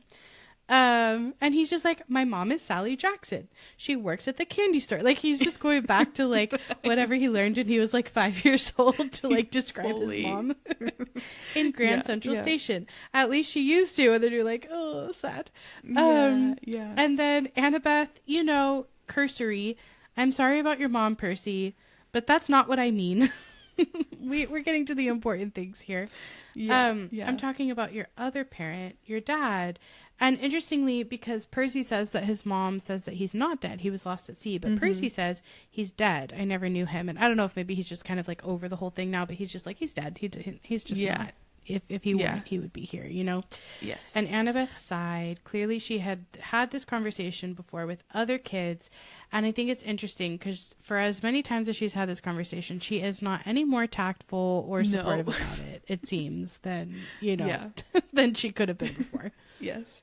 And before we continue on, my tiny little soapbox that I will get on, that's tiny because it is something that is corrected or kind of, you know, is changed in future books, Heroes of Olympus, and is, you know, I do have to appreciate Rick Riordan, like as an author, grows, and we see that in his books and his writing, that these first 5 books are going to take a very heteronormative view of, so if your mortal parent was a mom, that means your godly parent is a dad, and that's going to be very much what these first 5 books are, but that changes with Heroes of Olympus, which I really appreciate. There are actually like non-heteronormative like myths, like there are actually like Apollo, for example, there are actually stories of like I would say like bisexual gods for sure, and like just many different relationships in the Greek myths. Like it's not just straight relationships that happen in those myths. And so I think that like obviously reflects society, and that reflects society today. And so it's something that is an area that does grow in the books over time. And we get to learn more about characters too that we learn in these books, which is exciting. So yes, my tiny little soapbox. That's only tiny because, you know, we see the growth and we see the change, and I love that. 100%. And I think here Annabeth sighs and says, your father's not dead, Percy. And in this case, Percy has been told like that, you know, he did have a father. And he says, how can you say that? You know him? And I think at this point, Percy has had so many people know other people in his life that he wasn't expecting, that he's just like, do you know my dad? Totally. Which I just thought was such a funny reaction. And she's like, no, of course not. And he says, then how can you say? And she says, because I know you, and you wouldn't be here if you weren't one of us. And Percy's like, you don't know anything about me. And then she's like, you want to bet? And then she goes and runs down the demigod checklist. Number 1, I bet you moved from school to school. Number 2, I bet you were kicked out of a lot of them. Number 3, diagnosed with dyslexia. And number 4, probably ADHD too. So for anyone listening, do your own little checklist. This is your little like self-assessment of your demigod status. Welcome to the club. And this is the paragraph where we get the explanation of like kind of the like mythological like purpose, essentially, like how those things actually serve a very like important purpose in this mythological world. Because Annabeth says the letters float off the page when you read. Well, that's because your mind is hardwired for ancient Greek. The ADHD, you're impulsive, can't sit still in a classroom. That's battlefield reflexes, and in a real fight they'd keep you alive. And as for the attention problems, that's because you see too much, Percy, not too little. Your senses are actually better than a regular mortal's. And then she says, of course, the teachers want you medicated. Most of them are monsters. They don't want you seeing them for what they are. I was like, dang. I know that. I was like, there are deep layers. There are deep, like, our There's world a lot of layers monsters happening. To that statement. Yeah. Deep into the world. Yes. Which we know that, like, this is what started the series, was that he was, like, telling the story to his own kid around, like, turning something that could be seen as, like, a deficit or challenger, especially at that time, I think, in schools, into a strength, or, like, giving it this really cool, heroic purpose. And I love that that's where the story started from, too. I think this theme of, like, differences being strengths is just, like, it's so cool. It's so fun to put it in this like bigger context and give you an explanation and really make you be like, okay, so like how would this be a strength instead of a weakness? And here is the paragraph that kind of lays that all out. Yeah, absolutely. And then we also get a little bit of an explanation. We get the names ambrosia and nectar, because Annabeth says, if you weren't like us, you couldn't have survived the Minotaur, much less the ambrosia and nectar. And she then goes on to say, oh, those are the food and drink we were giving you to make you better. That stuff would have killed a normal kid. It would have turned your blood to fire and your bones to sand, and you'd be dead. And then she says, face it, you're a half-blood. And that's like the first time we really get any character saying directly to him, you are half mortal, half god. Yep, a half-blood. And he's reeling with so many questions. He doesn't know where to start. And at least we have solid, serious, actual information, which we love. But then a husky voice yelled, well, a newbie. And here we go with the title of the chapter. We are starting our hazing ritual. PSA, kids, don't haze younger kids than you or newbies to things. It's not cool. But that's what's going to happen. And so Clarice is coming with some of her friends, all wearing camo jackets. And Annabeth is just a little over it. I don't think that she's super into this posturing. And she's just like, Clarice, why don't you go polish your spear or something? Which I thought was kind of a funny, she's coming out like a little bit. She's not really diffusing the situation, but she's not that interested in it either. No. And also it's so funny because this exchange where Annabeth says, why don't you go polish your spear or something? And Clarice replies with, sure, Mrs. Princess, are just like, not good barbs to exchange, like those are very like, why don't you go polish your spear or something? It's such a low level, like, kind of insult to levy at someone. And then sure, Mrs. Princess is just like, come on, I think we can be a little sharper, a little wittier, we're kind of throwing these jabs. I think it's funny because like, why don't you go do something you're really good at? Oh, why don't I use a respectful phrase to refer to you? I was going to say that too when we get farther down, because I have always thought that wise girl was an extremely strange insult. I'm like, whoever said that being wise was a bad thing? Yes, I didn't realize that, like, she's the first person in the books to say that. But I was like, it's not even like smart aleck or, something that I would have heard as maybe an insult around, like, being too, like, I don't know it all kind of. It's just wise, like wisdom. I've never actually heard anyone say that like wisdom is a bad thing. And so I was just like, go polish your spear because you're really good at war. Miss Princess, wise girl. I'm like, I think everyone actually likes each other here. Like, I think that's the conclusion, actually, that we all actually like each other and we're just posturing. Yeah. Though Clarice does say, so I can run you through with it Friday night. And I think that is a little bit of a better literal jab back in response to Annabeth. Yeah. And then Annabeth says something in Greek that I don't know how to pronounce, but it translates to "go to the crows," which Percy has a feeling was probably a much worse curse than it sounded. And Annabeth and Clarice kind of exchange another like, you don't stand a chance, I'm going to beat you, and, capture the flag, before Clarice kind of turns her focus onto Percy. And Annabeth introduces them in this kind of like formal way, which I think is really funny. She goes, "Percy Jackson, meet Clarice, daughter of Ares." Yeah. And then Percy's he goes like the war god, and Clarice replies with, "You got a problem with that?" And Percy says, "No." And then he recovers his wits and says, "It explains the bad smell," which I'm just like, immediately straight out the gate, they're starting just on the wrong foot with each other. Yep. Percy's just not doing himself any favors. Yes, absolutely not. And it's at the end of this page where, because Clarice is now really kind of zeroed in on Percy and saying, "We've got this initiation for newbies," and Annabeth is trying to get Clarice a little bit to like not do it. And that's when Clarice says, "Stay out of it, wise girl." And like we just said earlier, I completely forgot that originates with Clarice, because I associate it with, Percy calling Annabeth that and her calling him seaweed brain. Totally. Because seaweed brain is great, for the record. I love seaweed brain. Yeah. But then what I thought was so interesting was that Annabeth basically then just kind of becomes a full-on bystander for the rest of the scene. Like, Clarice basically tells her to stay out of it, and she goes, "Okay."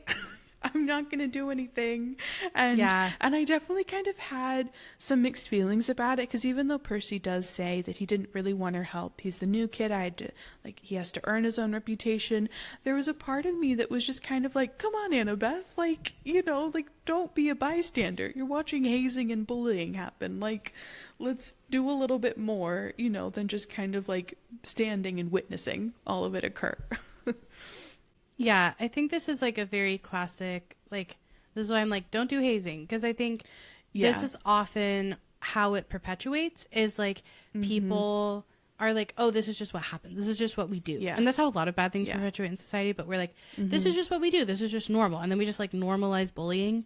And I think this is just an example of that, where, it's seen as routine, but it doesn't have to be. And Percy might not have wanted someone to step in and like help him or save him or whatever. But someone's got to break the cycle, guys. Someone's got to be the cycle breaker. Yep. Absolutely. So Percy hands the Minotaur horn off to Annabeth and is getting ready to fight. But before he can even really get himself ready, Clarice has got him. She's just too strong, and Percy is not. And so even though he's kind of kicking and punching and trying to put up a fight, he's really truly no match physically for Clarice at all.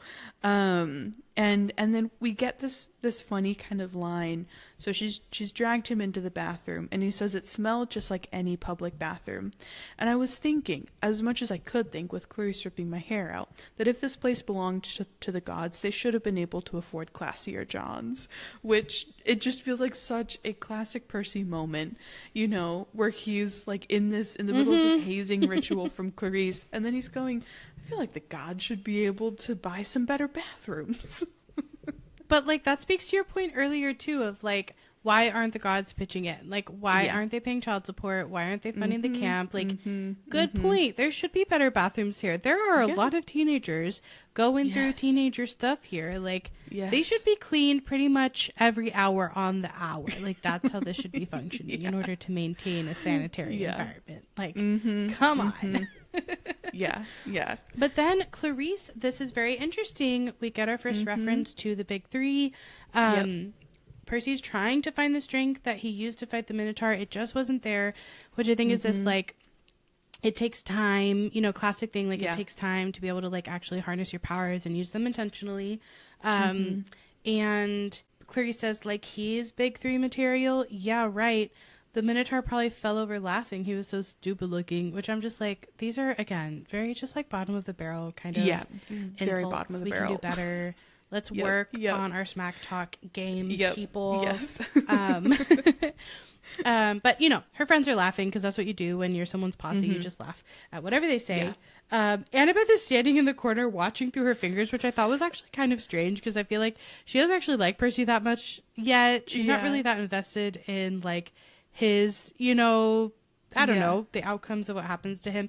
And she is actually quite brave, I feel like. So I don't know, I thought that was kind of interesting that she's and that also means that she followed them into the bathroom because they were outside of the bathroom and Clarisse dragged him into the bathroom, so it means that she went, okay, field trip to the bathroom. I'm going to go in and just she's like an active bystander. It's not like she's like, okay, they're gonna do their thing.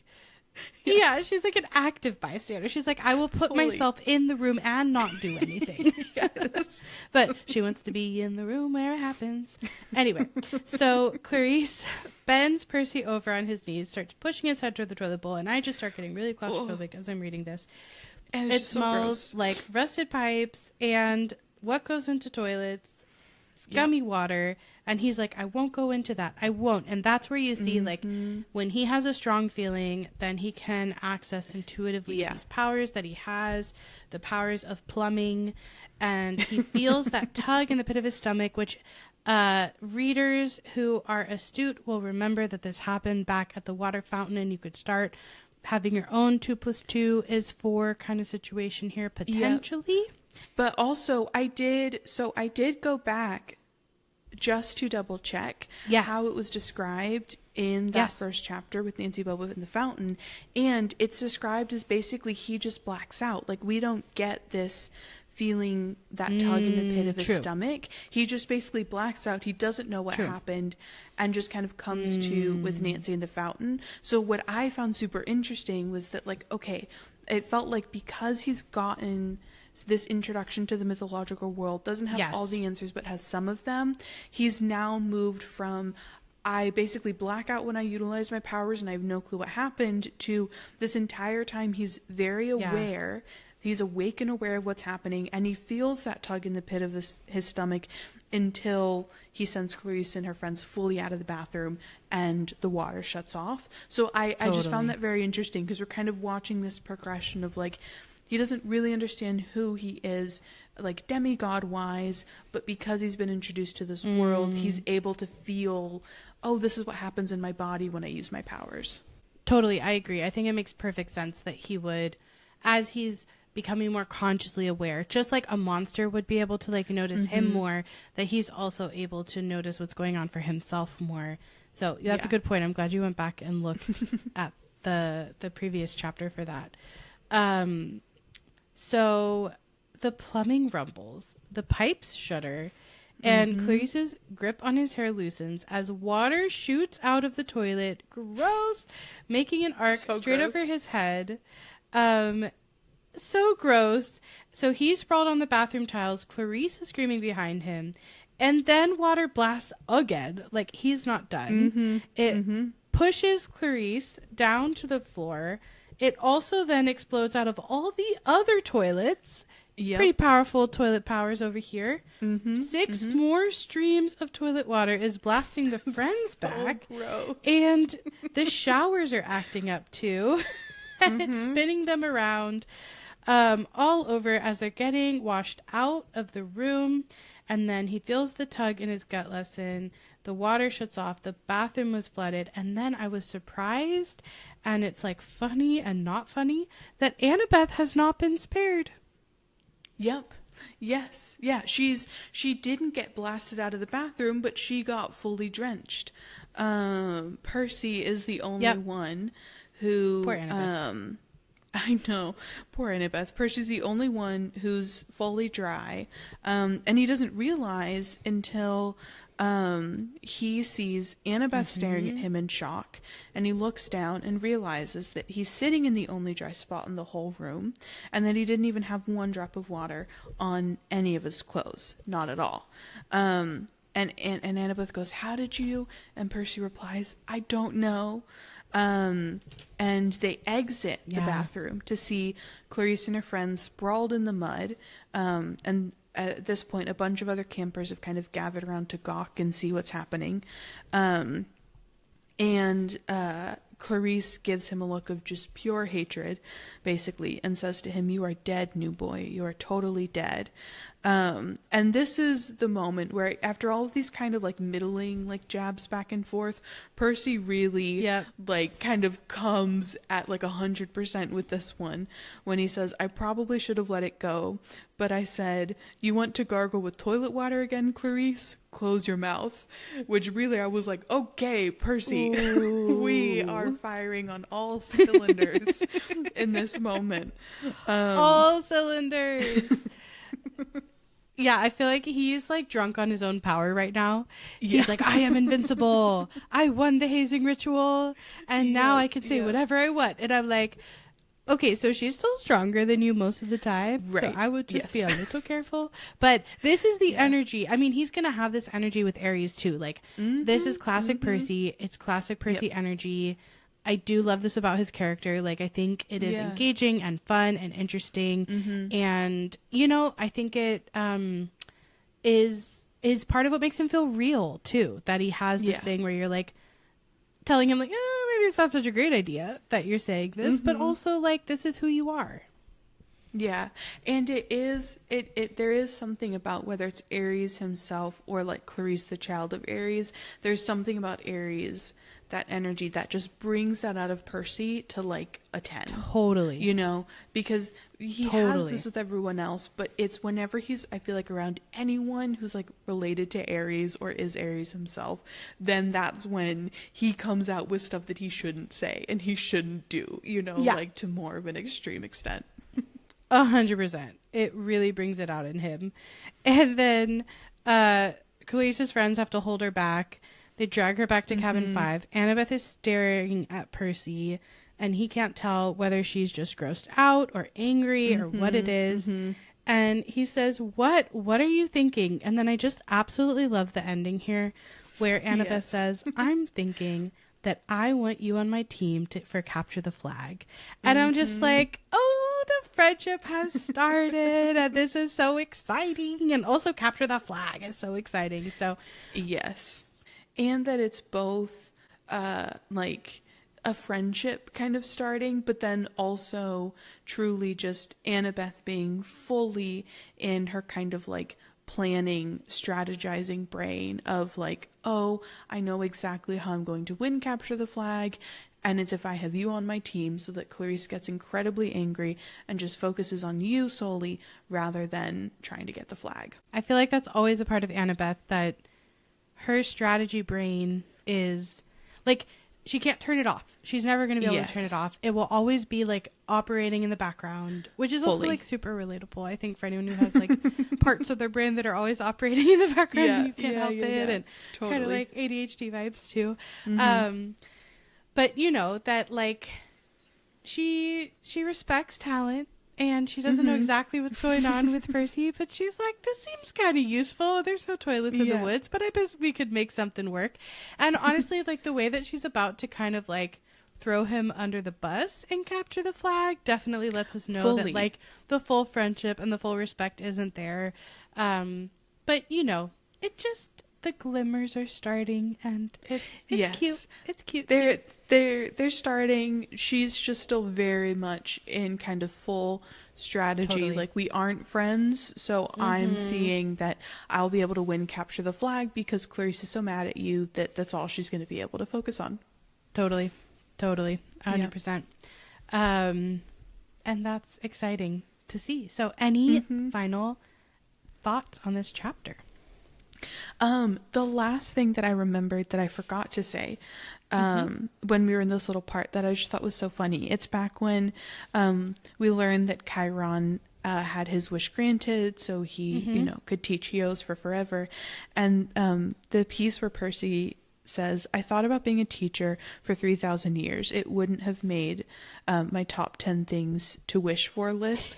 And that just felt so funny knowing that Rick Riordan was a teacher, you know? Yeah, like, that's true. It just, he's like, that oh. I laughed at that, you know, because it's like he was, I believe, middle school, if I remember correctly. Yeah. That he was a middle school teacher. So like teaching kids at this age that Percy is.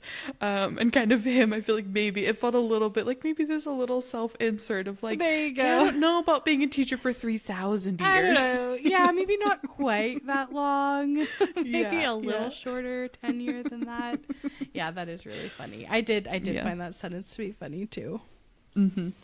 Yeah. But yes, that was my like specific thought that I had forgotten to say. But totally.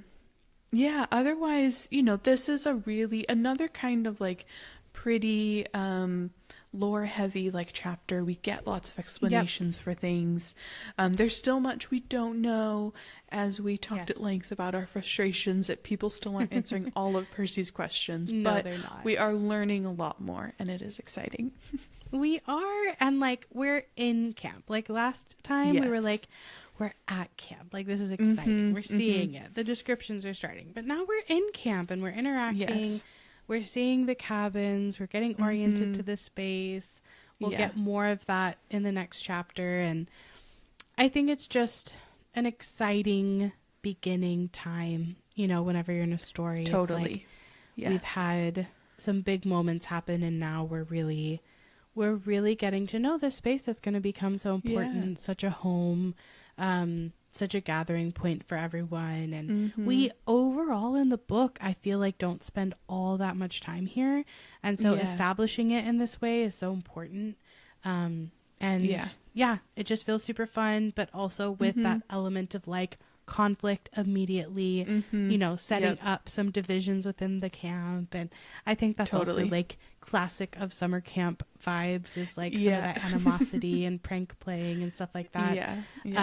So I had fun. I had fun with this chapter. I really liked getting to kind of get back to camp with it. So that was very fun for me. I'm realizing I forgot to say, you can't see it in, you know, the video, but I am wearing my Cabin 13 Camp Half-Blood sweatshirt in honor of this chapter where we really meet Camp Half-Blood and the cabins and, you know, all of that stuff. So even though Cabin 13 does not yet exist, I had to wear my sweatshirt in honor of it. And I wore red in honor of Aries.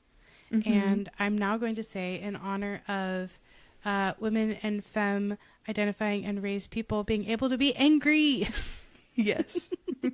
So that's my conclusion from this chapter that I feel really strongly about. So I hope you find some time today to release some anger, you know, in a healthy, productive way. And I love that for us. I support it.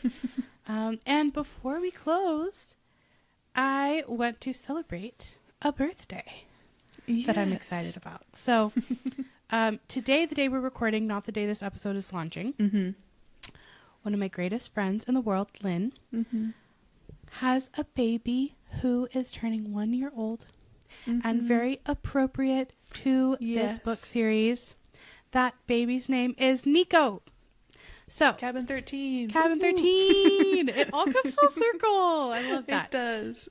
So happy first birthday to Nico. Yes. Everybody wish Nico a happy birthday.